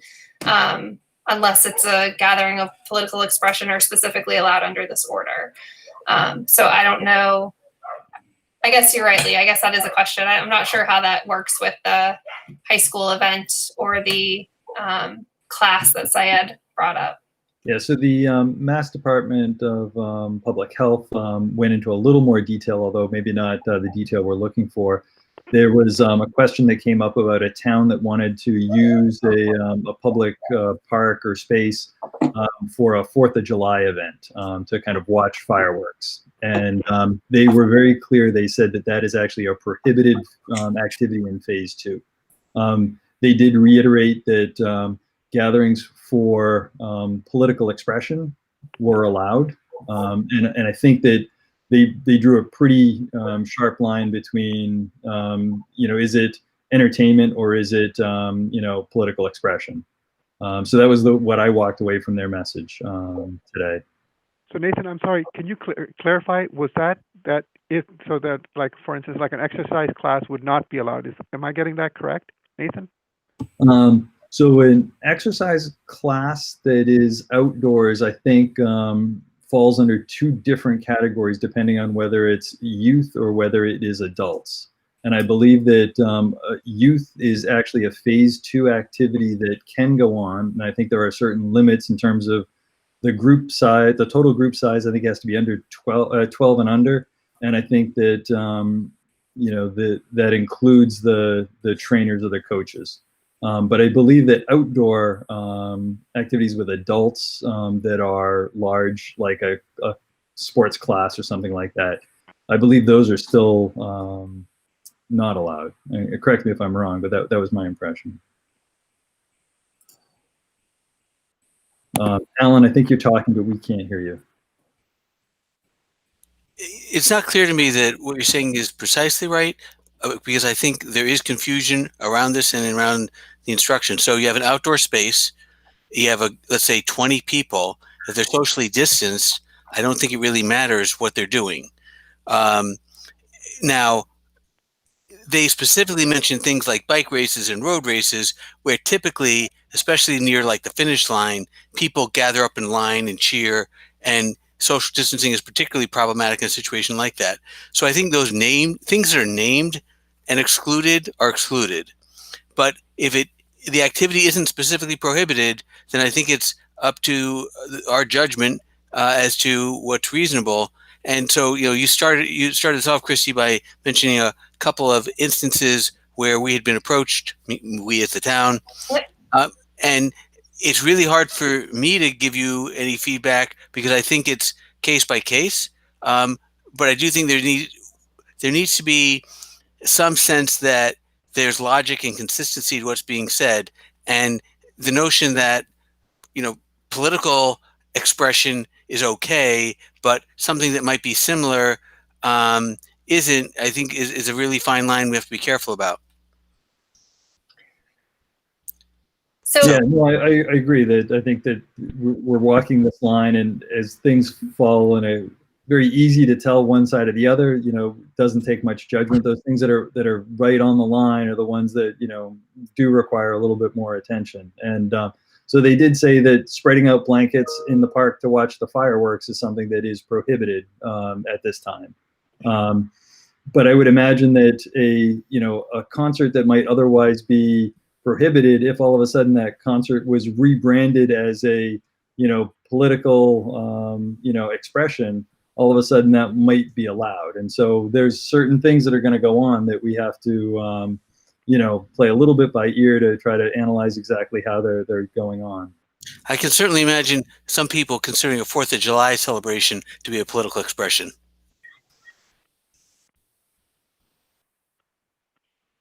Yep. And so if the organizers framed it that way, that would be one way to get it. But if it was just entertainment and it wasn't really about political expression, then I do think we have to come down on the other side of it. Like, I guess the question I have is when it comes to exercise activities, and exercise and organized sports is okay in groups of 10 or under with youth, Yep. but not adults yet. We're seeing Is it- gyms. I want to just double check. Maybe someone else knows the We need to regulations. double check because there are a number of gyms in our community and elsewhere that have started running their exercise classes outside in the parking lot. Yeah, I so, know. so it does actually say that That's allowed. it is allowed under phase 1. Okay, so is it? Nathan, I think the indoor difference, that is Nathan, I think the difference is organized sports. Like, for instance, if you have a soccer league, you can have youth soccer leagues, but I don't think you can have adult soccer leagues. okay. So you say organized, but is it a gym class considered an organized activity? You ever been to a gym? Yeah. So under the regulations, They're disorganized. athletic training can be done on one-to-one basis at social distancing. Outdoor classes, I know one of our places opened up a couple weeks ago. They brought their exercise bikes outside, put them 8 feet apart from each other, and ran a cycling class outside. Those are allowed. Yoga classes outside are allowed. So that kind of stuff is okay. But like a men's softball league, they can't go out and have a game. You know, that's the difference from the two. So outdoor classes, as long as they're under 10, are allowed. We have some places in town that are open. I think it would just the recreation versus the trainers and classes gets confusing. And I've had to read that 4 or 5 times to make sure we're getting the right thing. But exercise is allowed outside because it's a business. So it's a little different when it gets into the parks. And that's when you're looking at the outdoor recreation and children's youth sports and stuff like that. So hopefully that helped clarify things. Yeah. So I think the events of political expression, those are easy. I'm not sure this event that we've been requested by a high school student, I'm not sure what that looks like. So we might have to work with the Board of Health a little bit more on that. Do you have any details at this time on that activity? I don't. As far as the exercise class, I think Syed has more detail about that than I do. But as far as, using the park, I mean, there's a lot of questions. I have a lot of questions, I guess, about what that is. But I think it's just really important for the community to be aware of that that newly revised gathering order that came out on June 6th, because it does impact that space specifically, the Bay State Green, and what is an allowed use and what is not. And so I'll continue to work with Steve and Ray as we get requests. Good. So should I just, Christy, just a couple of things. One, should I just have the exercise class people follow up with you and Steve and give you the details? Would that be okay? Or will they need clearance from the Board of Health? Well, as I think long it would be helpful as to long have as they meet. So I guess there's 2 issues here. Number one, are we going to be renting out Bay State for an exercise class? Is that appropriate? I think that's the first, at least in my opinion. Maybe I'm off here, but I mean, is that what we do there? Do we give permission to people to have exercise classes there? I don't know. That's something everybody has to look at. Now, if we do, well, the exercise class has to conform to the 10 or less people spread out, and that's it. So that's my opinion on that. So I guess there's 2 issues here. Number one, is that something that we need to be renting or allowing Bay State Commons to use? I mean, all these classes that are happening everywhere else are on their own property. Because then it's just going to open up a can of worms. Everyone's going to want to use it for different things. And if they're charging to run these classes, is that allowed on Bay State Commons? I don't know. Yeah. And I think that, Syed, if you want her to follow up with us, then we can look into that, because it has been our practice that, I know that we've had a free yoga class on Bay State Common, but it's offered free to the community, which is different than charging and sort of running a business on Bay State Green. But I think maybe we can just talk about that offline. Anyone that's interested in using Bay State Green should contact the Selectmen's office, because they will need to go through the permitting process, and that has a sign off by Board of Health, Buildings and Grounds, and both chiefs. So. Okay. But I also think that whatever we do needs, and the reason I'm saying, the reason I bring this up is, so Bay State is one issue, because the discussion that we're going to be having next week regarding the beach, we need to make sure, I think that we are consistent with whatever we do with Bay State, or should it be, maybe it should be, but it also should be consistent with what we do at the beach, yes or no? I would say no. The beach is very different. I mean, we've got the risk of drowning and stuff like that might be present at a beach that is just so different than what happens at Bay State Commons that I don't think they're comparable. So we don't permit the beach the same way that we permit use of the Bay State Green.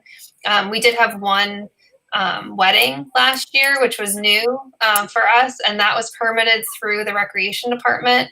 So I think that Nathan is correct that they're pretty different properties, and it's possible that they would be treated differently, mostly because I think the interest in the use has always been different.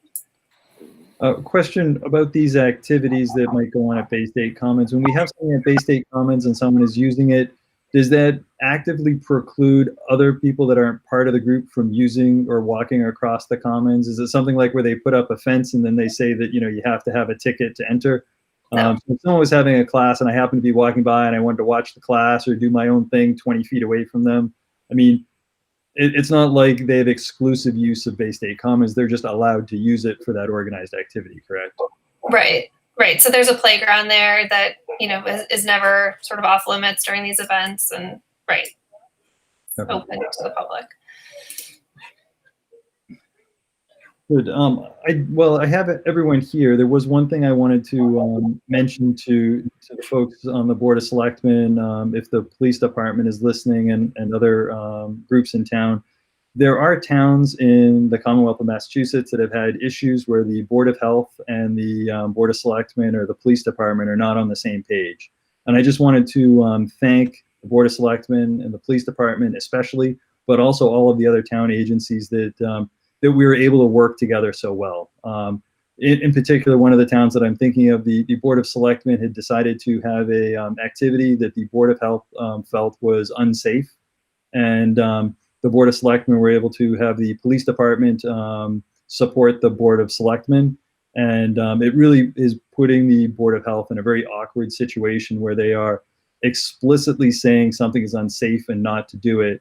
And they're kind of at a loss to how to enforce it, because typical enforcement is to then go to the police and have the police enforce the local Board of Health's ordinances. And so I just wanted to express my appreciation to everyone here and everyone listening that our town is somewhat unique and that we actually get along pretty well, and that we can actually have a discourse and actually talk about issues and solve them locally. And so I want to thank all of you. Thank you, Nathan. I appreciate that. Let's see. And so what else did people have on the agenda that we wanted to talk about as a group? I think there was a few things from our meeting. Alan, did you have anything that you wanted to talk about here? No, I think the issues, first of all, there was the compliment you just expressed. We do have the town meeting issues. Yep. We're going to talk about. There was one other thing, but it escapes me. Okay. So maybe we'll talk the town meeting first, and then if we think of the other item, then we'll come back to that. Looks like we do have John Arnold on. Yep, I'm here. Good. So we had done a walkthrough today. We actually had a much larger group that did the walkthrough. So actually I might hand it off to you, John, and you can kind of update the Board of Health and the Board of Selectmen as to where we stand in this process. Okay. All right. Well, I know there might be other things to talk about, but we've been going on essentially the plan that had been talked about at last week's meeting. Had a gathering that today included the police chief, some more representatives of the schools, counting the custodial staff, and then Westborough TV and people just trying to find out about the logistics of the use of the high school. And so we've worked it out where the custodians are all set to go to set up the room sometime between now and Friday. And assuming that we decide tonight that it's still a go for meeting inside the high school on Saturday, we're hoping to have a post setup walkthrough of the big group on Friday afternoon at 5 to work through anything, make sure the things are set up the way we want. So And not the only real. Just to recap, the rooms that we're looking at using right now, if you want to just mention which rooms. Yes, yep, that was my next thing. Yes, so after I read the plan over a few times, I realized that if we get more people than we expect, then the classroom 121 that only held 12 people in desks, we looked for a room that would be suitable and better than that. And after looking over a few spaces, our third sort of overflow room, and where we would direct people initially who couldn't or weren't able to wear masks, would be the band room. And so the band room is, I think it's about 33 by 45 feet. It's got a high ceiling. It has windows that can open, and it has enough width that we can set up sort of the alternating by the wall, by the aisle seating, and can probably fit more than the 12 people that would have fit in the classroom. More volume space, and certainly more windows. So we're thinking again. We're thinking of having most of the voters being in socially distanced seating in the Fisher Gym, which is 110 by 100 feet, has high ceilings, and we're going to try to open the doorways and get as much fresh air as possible. The school custodial staff we talked to today said they've already placed essentially an order for their team to enable some sort of fresh air system that sounds like they can open some outdoor fresh air flow for Saturday. We'll have people that for medical, elderly or medical conditions need the armrests or the padded seats spread out in the auditorium, as Nathan's map showed. And I think that map showed we can hold about 90 people or so in there. And we've got some people coordinating volunteers depending on when the Finance Committee booklets and everything's available. I think we're going to be able to have some Honor Society or Student Council volunteers that are willing to sort of help us put the printed materials in bags, so a bag can be handed to each sort of family unit, where each voter gets a voting slip, but each family unit only gets a single bag to share. That'll let us get the paper goods to be better without having to have people who don't know each other sharing them. And some of those youth also are going to volunteer to be socially distanced sort of greeters and seaters and point people in the right direction. So we've been over the plan and doing the best we can. And I'll entertain any questions or see if Nathan wants to follow up with any additional details. I just wanted to say before we jump in that I've worked on this plan, so I might be a little biased, but I'm actually pleased with the flow of and the logistics that are found in the plan. I do believe that they will mitigate quite a bit of the risk involved in having a meeting as large as town meeting at this time. I don't think that it reduces our risk to zero, but I think that it does a good job of mitigating the risk. I think that people are spread out to the point where I feel comfortable having town meeting. So John, it's Syed. Yep.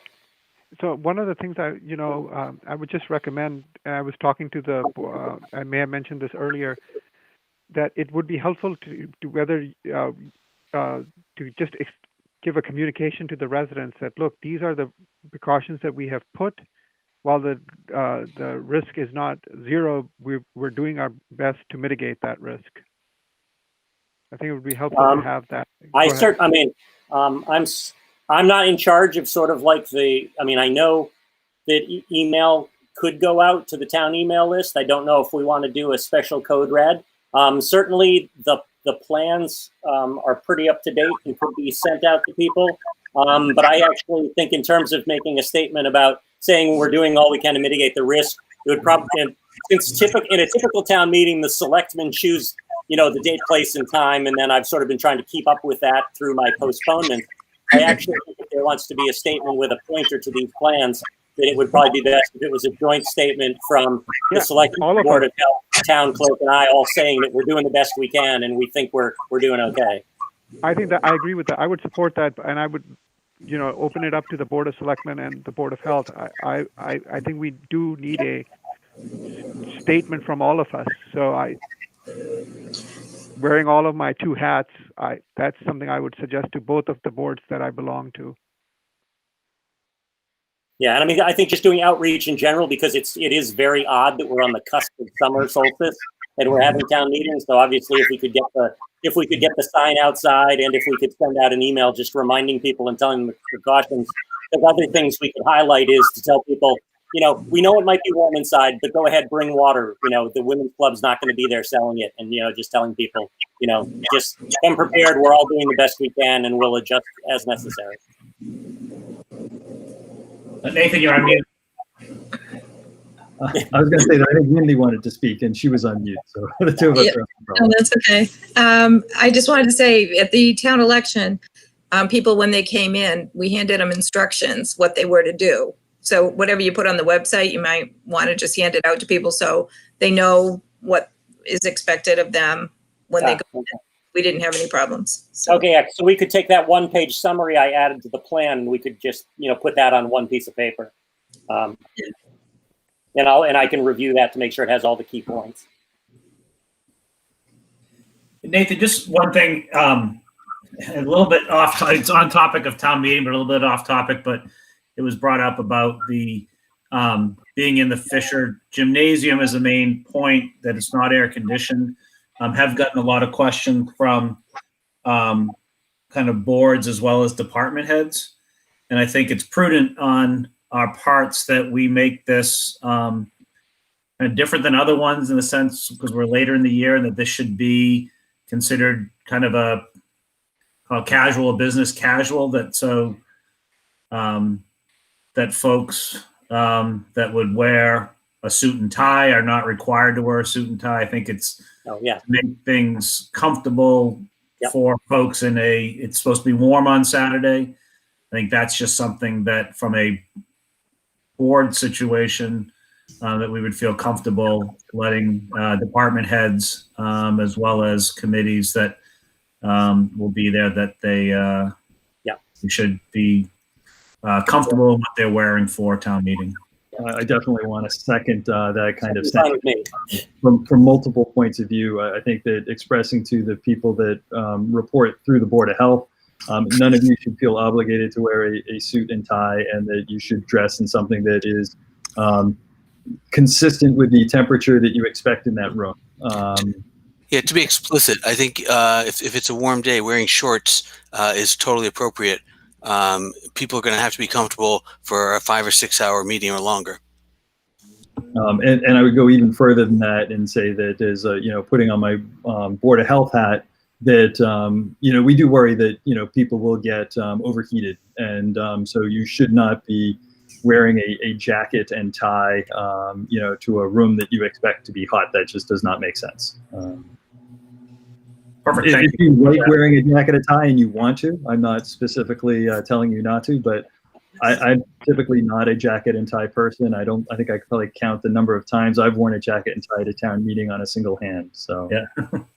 But I think that's something, as we're talking about communications and for putting stuff out, I mean, for residents as well. And Dr. Ehrlich, thank you for yours. I think we should encourage people, if they're comfortable, to come with what makes them comfortable, and that they would be, most appropriate in a warm. There may be some people that, and I don't want to single anyone out, but I could imagine that, let's say, if the chief of police decided that he felt more comfortable wearing his uniform, that he wouldn't actually not choose to wear, shorts and a t-shirt. I'm not telling him that he should come in a full uniform, but there might be some people that disregard the advice, and continue to dress a certain way. Yeah, the key thing is it will be judgment free. Yes, I don't want to tell anyone they have to wear shorts and a t-shirt, but at the same time, I do want to make people able to make their own choice. John, we really did this for you. Yeah, because I'm always tempted to wear the tie. Exactly. I'll wear my tux just to get you.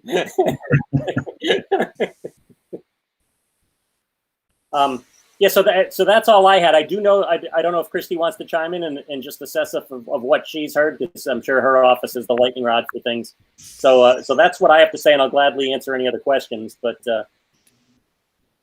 see if there's any other feedback. I don't have really anything to add. I know that some of the selectmen have received some concerns, and so I think you'll probably want to hear from them. Okay. I wasn't sure who actually got their turn. Okay. So I definitely received some communication and a very passionate set of text from a gentleman in town. Really basically concerned that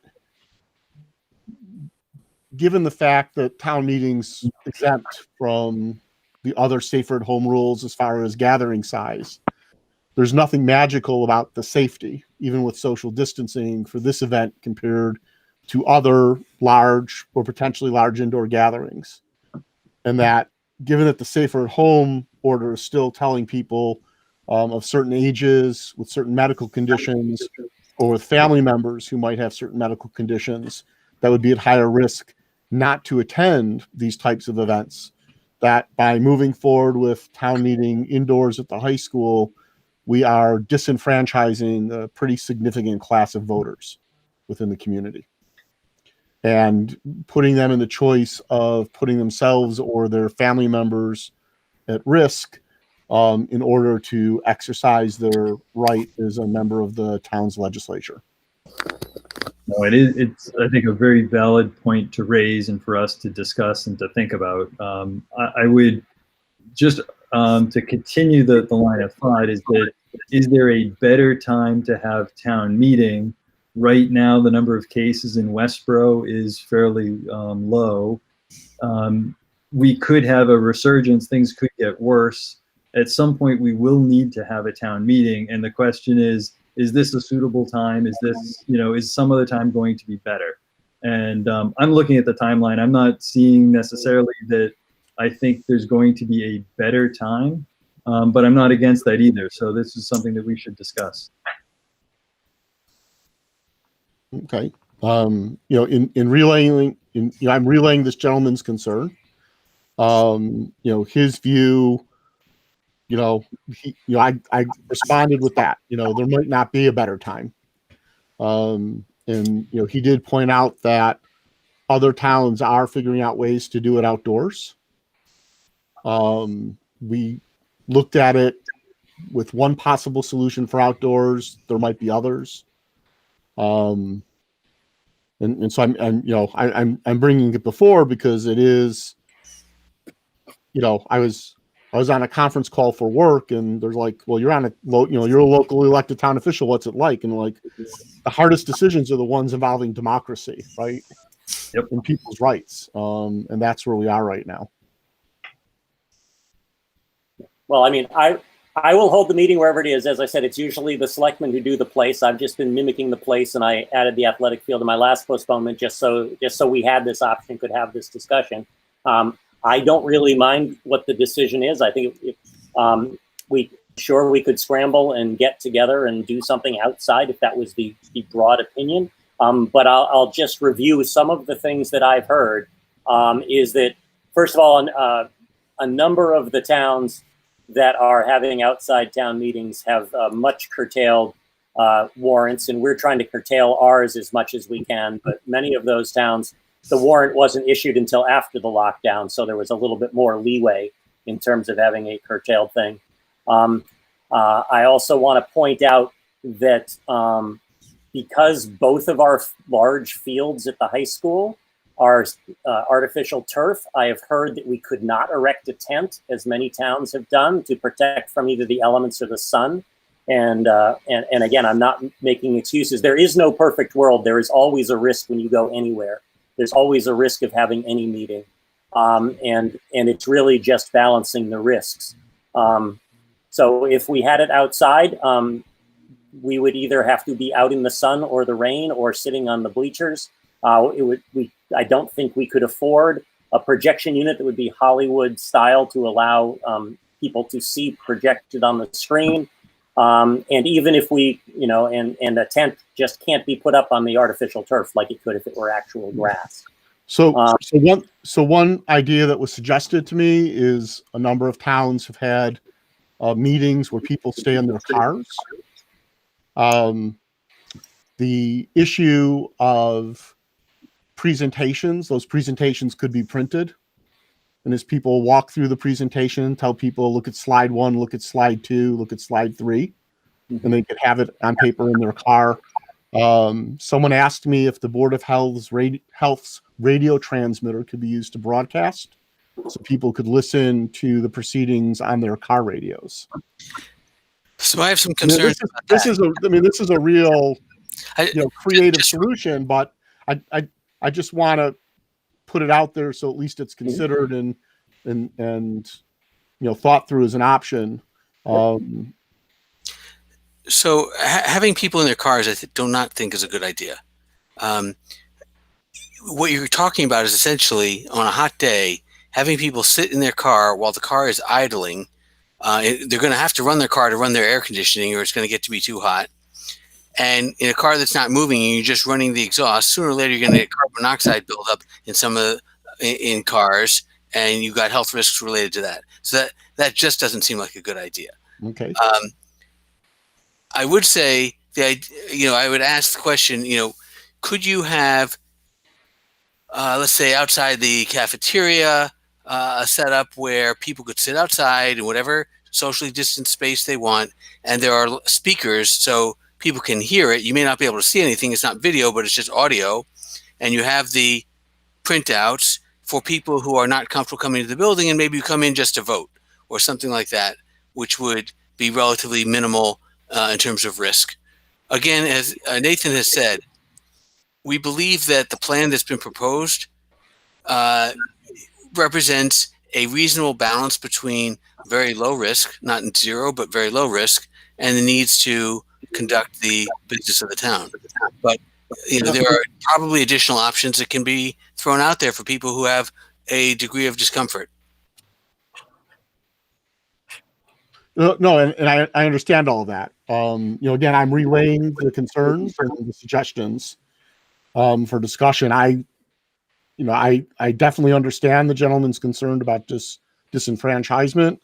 I think the suggestion that maybe there is an outside space that people who are uncomfortable being in the building might be able to use to participate in some way might be worth a little bit of time to explore between now and Saturday.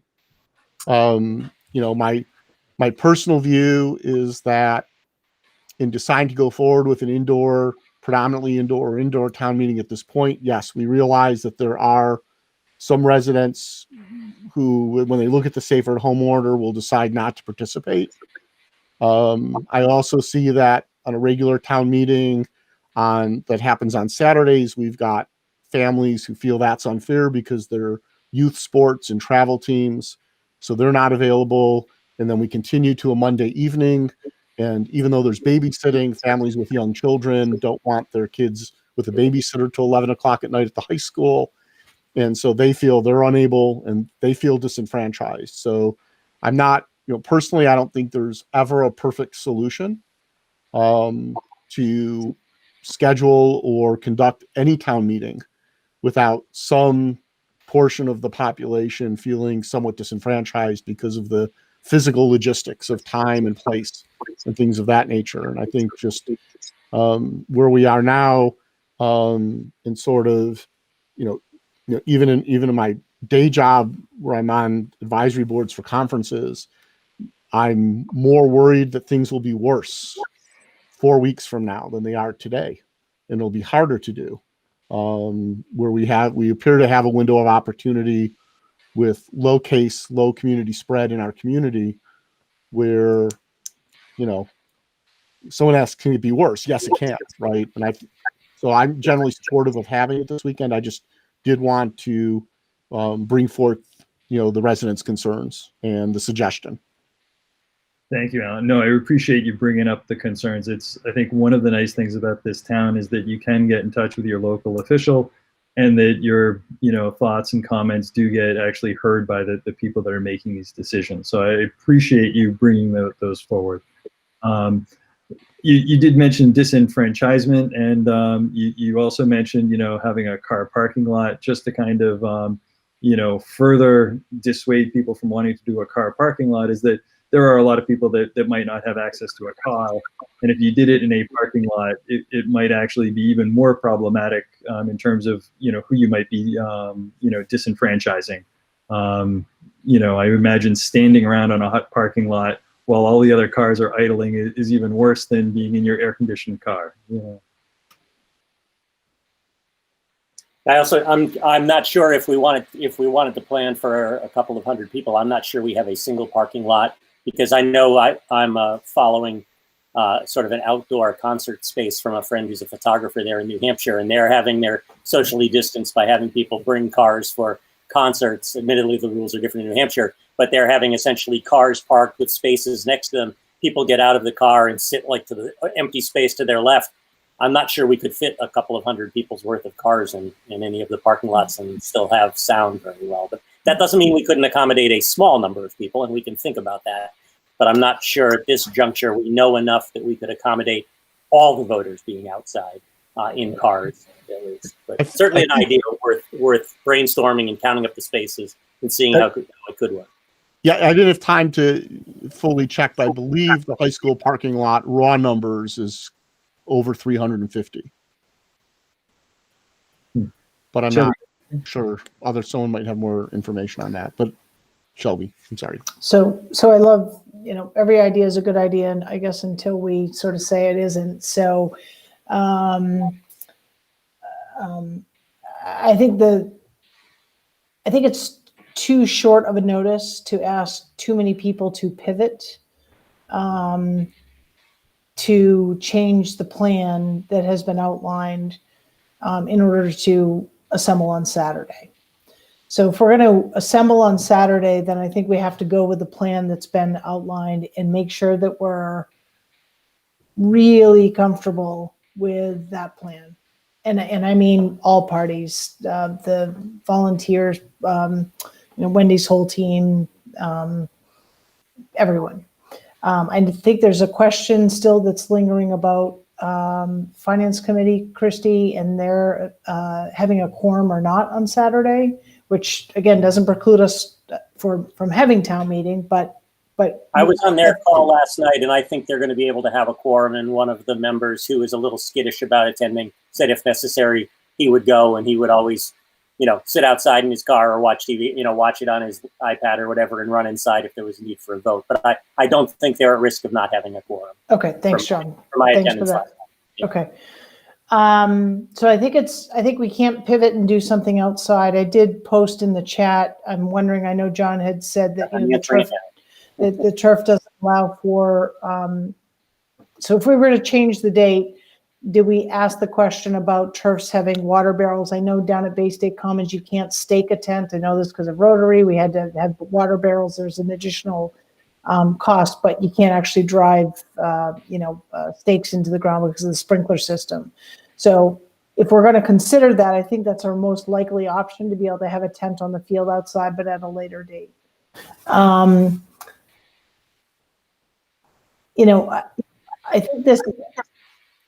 I think we're sort of in a no-win situation here because, on the one hand, probably the greatest number of people that turn out are those that are age, 58 and older. And if you read the Safer at Home guidelines, they're all supposed to be staying home. So I think in some ways we're sort of kidding ourselves by saying we're putting these guidelines in place. And to Alan's point, it's okay to come out for this event. I personally feel safe, but I'm not in that age group, in that demographic. And I think, I'm not sure when there will be a safer time. I wish I had that crystal ball. I bet we all do. But I'm concerned that, that the people that quite frankly will show up to town meeting, the majority of people will not feel comfortable in coming out. And I'm not sure that it's, that we're doing the right thing by our town's legislative body by holding this meeting at this time. I mean, it pains me to say that, but I just don't my gut tells me it's not the right time. And that's not based on, having 3 letters or initials at the end of my name, I just.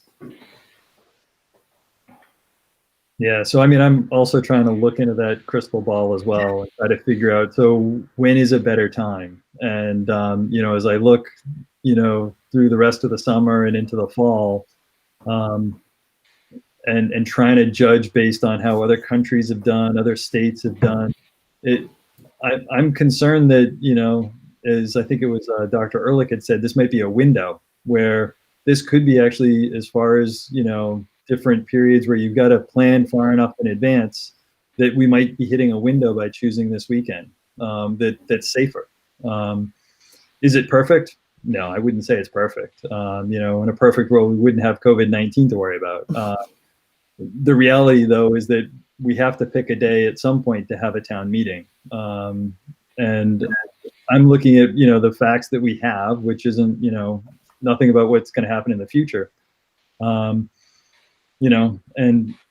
what I'm trying to do is provide the Board of Selectmen the input from, the Board of Health, as far as, whether we think that it can be done in a manner that is safe enough. And we're looking at it and we're trying to get to that conclusion. I think the plan that we have is, a good plan. I think that it should be safe. And so I think that if you wanted to go to a different day or you want to look at other options, the Board of Health will work with, the Board of Selectmen to make that happen, just like John Arnold and, Wendy and all of the other people here will, we'll make whatever day and time work that you want. And the more time and, an opportunity you give us, we'll use it to make it as safe as possible. But I do think that this is probably a Board of Selectmen decision as to when the meeting is. I just have a logistical question off of something that Dr. Ehrlich said, and I believe he said, so the cafeteria area of the building has an outdoor patio area next to it that has an overhang that provides shade, which means I'm not even sure, given the distance from the other rooms, if it would even be feasible to connect in some way where there could be speakers and maybe a couple of large screen, 65-inch TVs or something, that people who wanted to participate, it'd have to be roped off. People would still have to go through the check-in process. Okay. But is it even for a number of people who might be uncomfortable going indoors, is it possible to add an outdoor component to the venue for the day? Can I just jump in? So I have not had the level of involvement that many of you have in the social distancing considerations for a town meeting, but I do know that this work to prepare has taken a lot of time of individuals on this call and also individuals in the school department.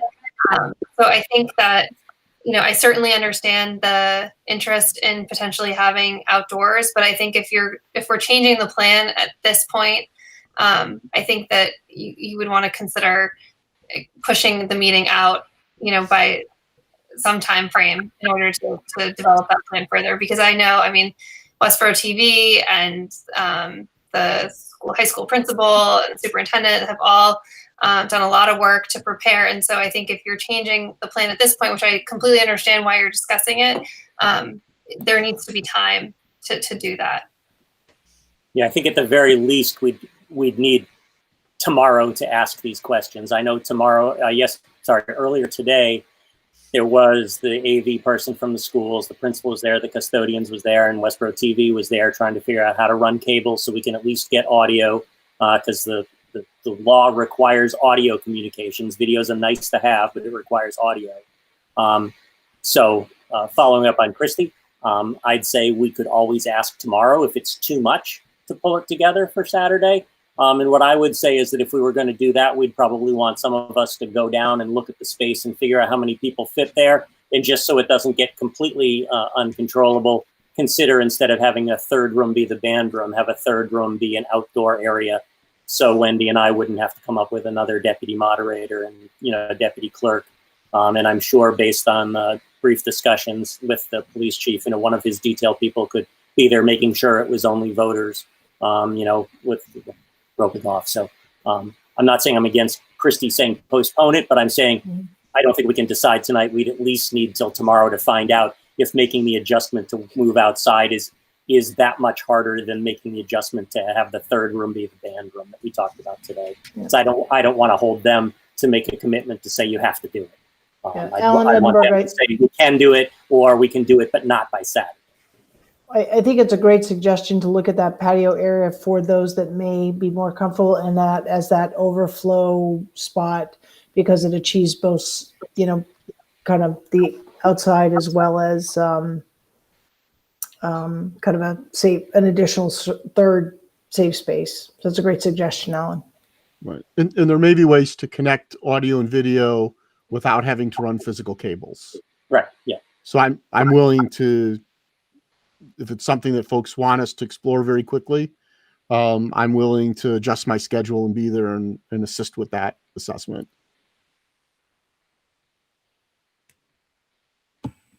Alan, can I just ask a question? You think and you may have said this, and I apologize if you did, but that through the resident that contacted you, was it more about the safer at home saying don't go out, or they would be okay going out as long as they were not in a, I guess the question I'm asking is, we could go through all this stuff, but does it really solve the issue that's been brought up? Yeah, was it outside versus inside, or was it I'm not supposed to be close to other people? Because you'd still end up being in a fixed location for some amount of time, 6 to 8 feet apart from somebody. And I think, Shelby, you had some reservations as well, so your input on that same question would be appropriate. Yeah. I mean, for the resident who spoke to me, clearly the inside piece was a major component of it. I can't speak to whether he or she would feel comfortable attending if it was outside. I mean, people are generally aware that, the risk level is lower when you're outside in open air with social distancing than even when you're inside with social distancing.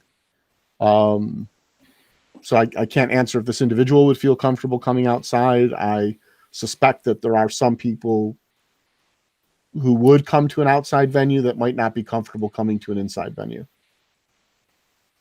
And Shelby, I don't know what your thoughts are. Yeah, I mean, again, I think, I don't know, because I can't speak to those people who are or aren't or will or won't. It's also going to be a beautiful day. I think it's going to be like it's going to be I think the weather's supposed to be gorgeous. So, we might have a very small crowd and we'll all think it's because of COVID and it's because it's 90 degrees out. No one wants to be inside for 5 hours. Well, my phone said scattered thunder showers, so there you go. So they'll run in while it's raining. I don't know. I mean, I am comfortable in supporting moving forward with town meeting is scheduled on Saturday, given what I know of the precautions that have been taken. But I think we all have to be very honest with each other and feel comfortable in supporting and speaking to the measures that have been put in place for those people that continue to ask. I do think a code red is a great idea, John, before Saturday, to explain some of those measures and, to encourage as much participation as possible. I think we're just in a very edgy environment, and maybe that's what you're hearing from my voice, and it's not just about COVID. And not to be completely wiggly about it, because I know we would have a self-selected crowd, but let's just try to use an analogy that isn't COVID-19. Let's say there was a bad ice storm, and the selectmen and I and the police and fire thought it was okay to hold a town meeting, and a small number of us got there. Once the meeting's called to order, it's the people, it's the voters meeting.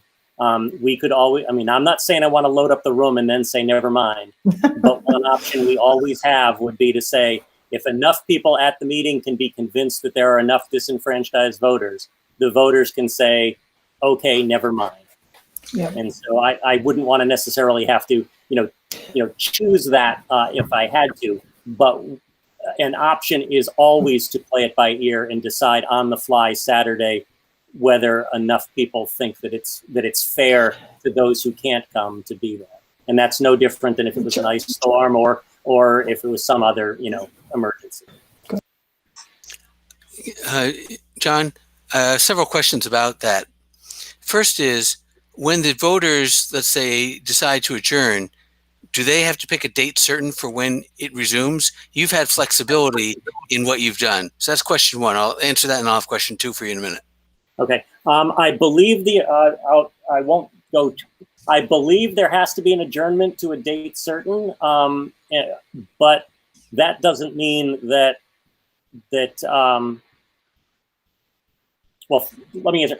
I believe it has to be a date certain, but that doesn't mean that another meeting couldn't be had where people would say, let's continue it. Another option is that even if there was a date certain, if the Board of Health, still claimed, wanted to say, no, it's getting more dangerous again, then in consultation, I could invoke Chapter 39, Section 10A again and do it just as I have been doing it.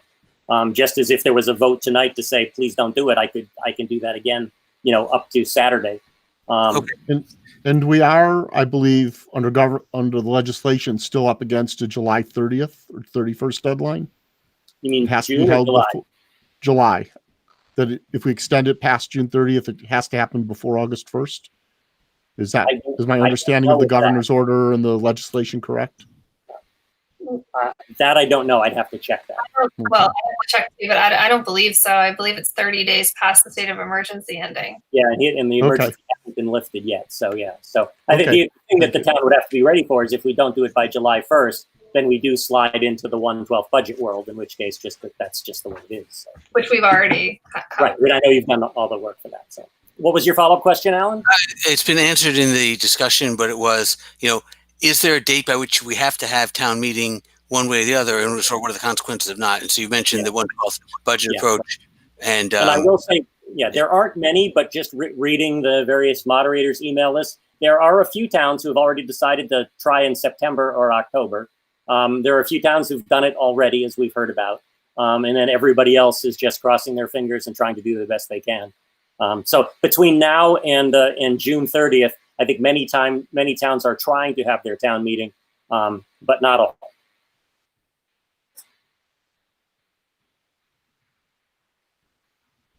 So I just want to echo one more thing which Nathan had said, which is, from a health perspective, and a Board of Health perspective, we view our role as advising you whether we think there's a reasonable degree of safety, and I think we've articulated that, and we've helped to make sure that all the reasonable mitigation strategies are in place. But beyond that, in terms of what is fair for the majority of voters of town, that is precisely the kind of question that you don't need people with letters after their name to answer. You need people who have been elected by the voters of the town to act on their behalf. Thank you, Alan. I just want to go back to something actually John said that, let's use the ice storm, analogy, although in and of itself not potentially life-threatening and not contagious. It's sort of an interesting analogy of if that were to happen and we were having really poor weather conditions and we said, we're still going to go forward, would we be feeling this way? And I realize that we're comparing I'm drawing a comparison of apples to oranges, but if we made all of the necessary safety precautions and the roads were cleared and the walkways were salted and we felt like we could dry everyone's boots off as they came in so the floors weren't wet, would we, feel okay and feel like we've created a safe environment for enough people to come out and participate in that process? And again, we don't know because it's a different situation, but I'm sitting here saying, yes, we would, because we've kind of created that safe environment. So, I'm concerned about moving forward, but I'm comfortable given the precautions that we've put in place, and I'm I'm not sure, we're not going to be able to please everyone on this. I mean, that's just the short of it, regardless of how they're feeling for whatever reason. Yeah, Shelby, I just want to jump in and thank everybody for speaking, because I've just been listening to everything and putting it in. But I do think you hit it. And I think that the work that's been done to mitigate as much of the risk as possible has been, I think yeoman's work on a lot of people's part, and I appreciate that. And I appreciate the Board of Health with their comments to say, that we've done enough that they feel comfortable that we could hold this meeting. With that, I guess I feel comfortable. I think if we had 20, or I don't know what the number is, but I think, we've had, it sounds like a couple of comments from citizens, and yeah, I want to please everybody, but it came up before, is that we get criticized when we do it on a school night. We get criticized when we do it on a weekend when there's sports events. And then just echoing what's already been said, I think that this is definitely different, and I know that, and I'm sure I'll get comments from folks saying this is a sports event, or babysitter may not be the same situations we're dealing with COVID. But I think that we've done the work. We've mitigated the risk to what our Board of Health has considered a level that is acceptable and makes the meeting prudent. I personally feel like we should continue to move forward with it. And I guess that's my 2 cents here. So, and if I may, go ahead, Shelby. Well, I was just going to say, I mean, I think that just to build off of what Ian said, and then I'll hold all other comments at this point. I think that there have been many conversations, and all these meetings have been public, and the warrant is posted, and we've heard from some folks, but not a whole groundswell of folks saying, you're crazy, you can't hold this meeting. What are you thinking? And we also haven't heard, the converse either. I do know I've received a couple of emails while we've been talking of folks saying we shouldn't be holding the town meeting.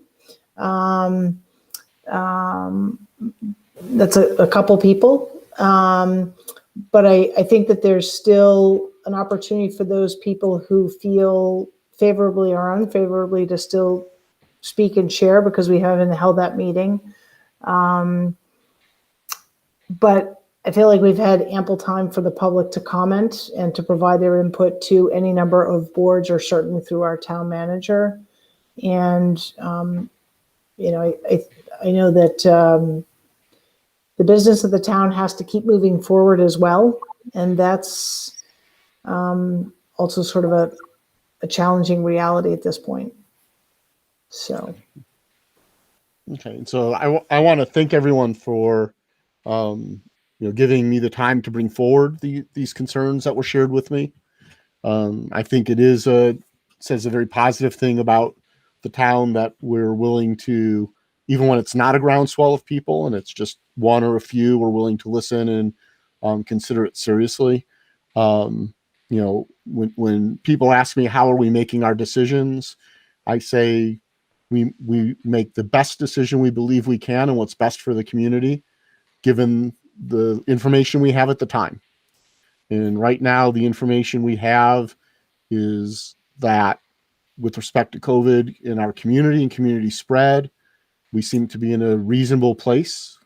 The level of precautions and thought and effort going into planning this, even as an indoor meeting, has been extensive, and our Board of Health is comfortable moving forward, that the risk is slight enough, even knowing that there are individuals who will not personally feel comfortable participating. And so, I agree. There's been a lot of time for public input. And of course, sometimes people don't feel they need to speak up until the last minute, or the last week, as it were. But I think we've given it, consideration, and I'm comfortable moving forward with town meeting on Saturday. If there is interest in looking to see if there's a way to facilitate an outdoor location, I'm happy to assist with that. I don't know if it's possible or not, or if it'll make a difference, but that's sort of where I sit on the issue now. And so thank you everyone for the conversation and listening to the concerns and discussing it so thoughtfully.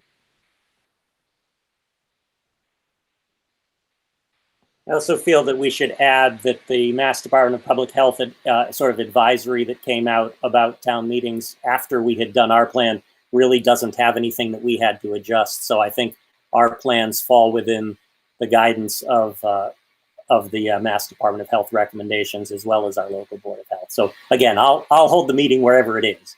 But I just wanted to mention that those guidelines did come out late, and I think our planning covered everything that they covered as well.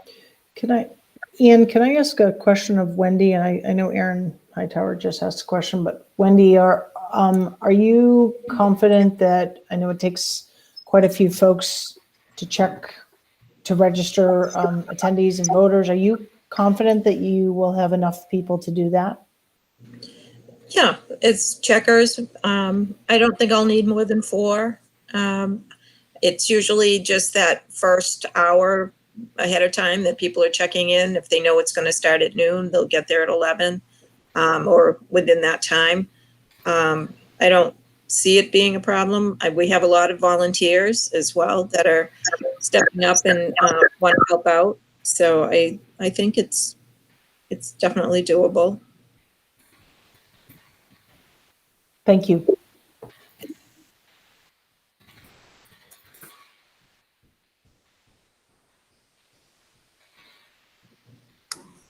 Hi, sorry, I just had a quick question. I just typed it in the comments about logistics, and it was just purely out of curiosity, because I know typically there's childcare offered at the meeting, and this year I don't believe that's happening. So I was wondering what the plan was for parents who have to bring their children. Yep. Well, as I just answered just before you started talking, I saw that and typed it in. Because of the COVID-19 risk and the fact that we are already concerned about running out of places to sit, there'll be no non-voters other than accredited press and people who are allowed by town meeting vote to attend town meeting. I think that we don't want to use up the valuable spaces that we're setting up and have family units more than adults who can make their own decisions about what's safe and not safe. So.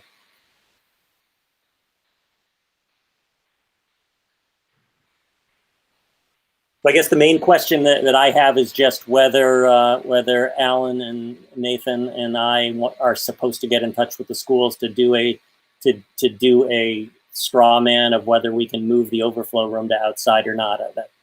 I don't know if you want to take a vote on that. I just want to know whether I'm supposed to do it or not. I think it would be nice to logistically look at that and see if we have, whether we can fit as many people in that outdoor space as we can in the band room. And if it turns out that that space, by the time you socially distance, we can only fit half the number that we can fit, then I would rule it out as not feasible. If it looks like we can fit the same number of people, then, my sense of the Board of Selectmen is that they would prefer that option.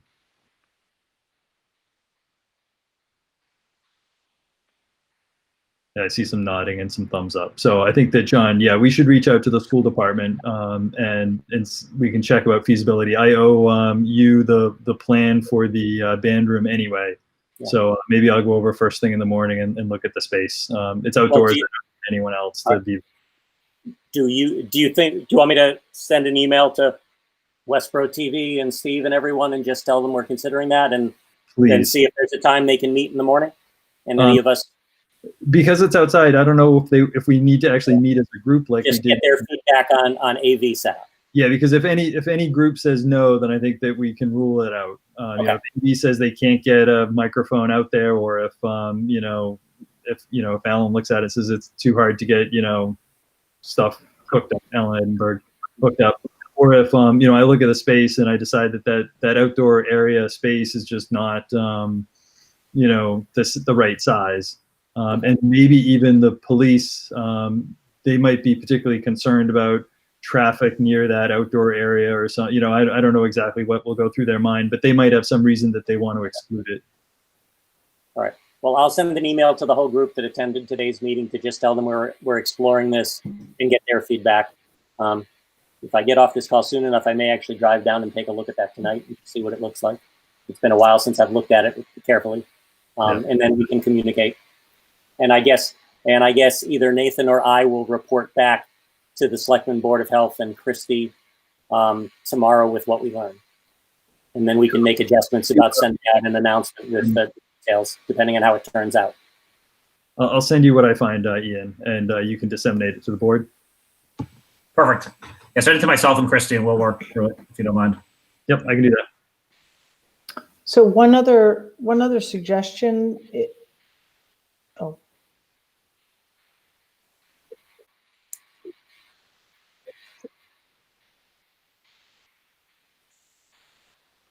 Sure. Absolutely.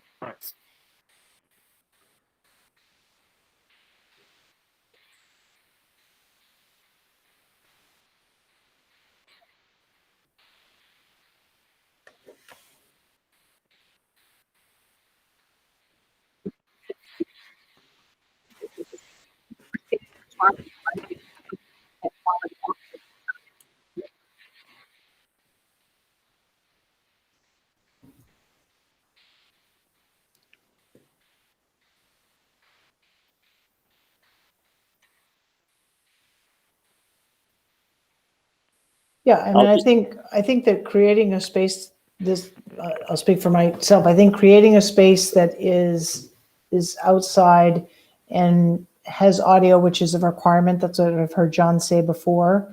I think that's preferable to inside in yet another confined space, even though it has high ceilings and all of that with video. And it gives people options. Yeah, Shelby, I think I was going to say the same thing. It gives people options. I think it's preferable, and we may get complaints if they want to be outside and they can't watch it. I mean, we're giving options. Yeah, it may not be perfect, but I think, you know, if video's that much important, we've worked through the process to socially distance either in the auditorium or the gymnasium. So I'm comfortable if video's not available, but audio is required, that we still would go ahead with that. Karen, you all set? I don't want to interrupt.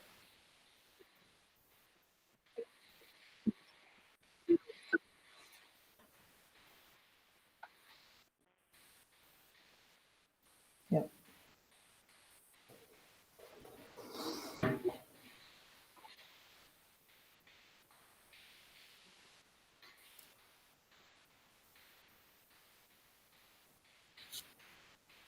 Mhm.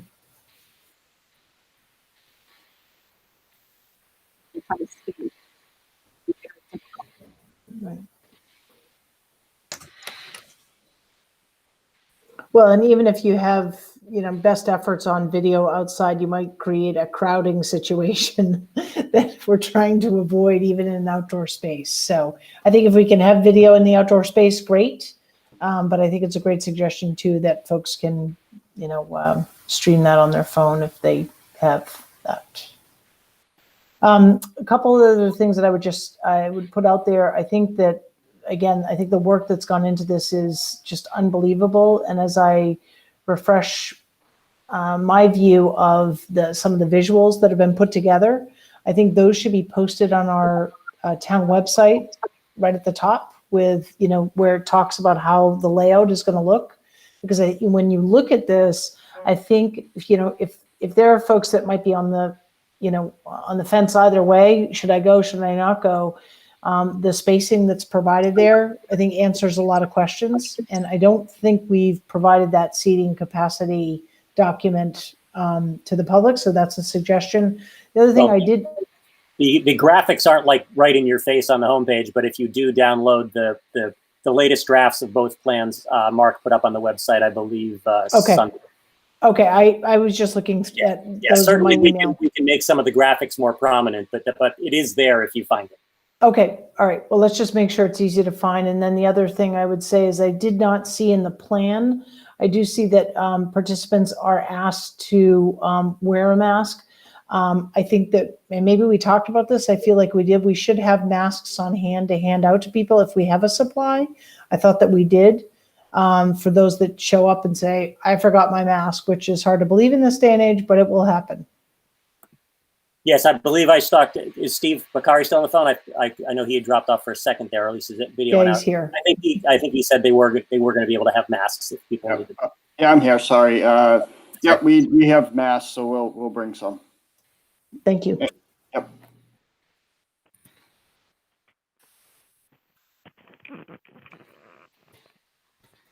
Good. So I think that was all the Board of Health had. Was there anything the Board of Selectmen wanted to do outside of this joint meeting? I don't think so. Okay, well then I'll entertain a motion. I'm sorry, I just posted a link in the chat to the article that's on the town's homepage that does indeed have those attachments. So certainly we can work with Mark or whoever to maybe put some of the graphics to get people to see them more prominently. But it is there. And it also went out to all the subscribers. Yeah. It went on to who, Christy? I'm sorry? Anytime something's posted in town news, it goes out to anyone who subscribes to town news. Subscribers. Okay, sorry, I couldn't hear that. Good. So I'll entertain a motion from the Board of Health to adjourn if we're all set. I move we adjourn the Board of Health meeting. Do we have a second? Sayed Hashmi, I second. Yeah, I'll second that. Sayed Hashmi. So Dr. Ehrlich, Yes. Dr. Hashmi, Yes. Dr. Walsh, yes. So And- that I think concludes. I entertain a motion for the Board of Selectmen to adjourn. I I'll make the move the motion. Board of, oh, go ahead, Shelby. I second Shelby's motion. To Okay. adjourn. The roll call vote, Selectman Hashmi, Yes. Selectman Edinburgh, Yes. Selectman Marshall, Yes. Selectman Johnson. Yes, I know Selectman Emery had to leave a little bit early. So that's 4-0 for adjournment. So I think both boards are adjourned. Thank you guys. I appreciate everyone for hanging in there.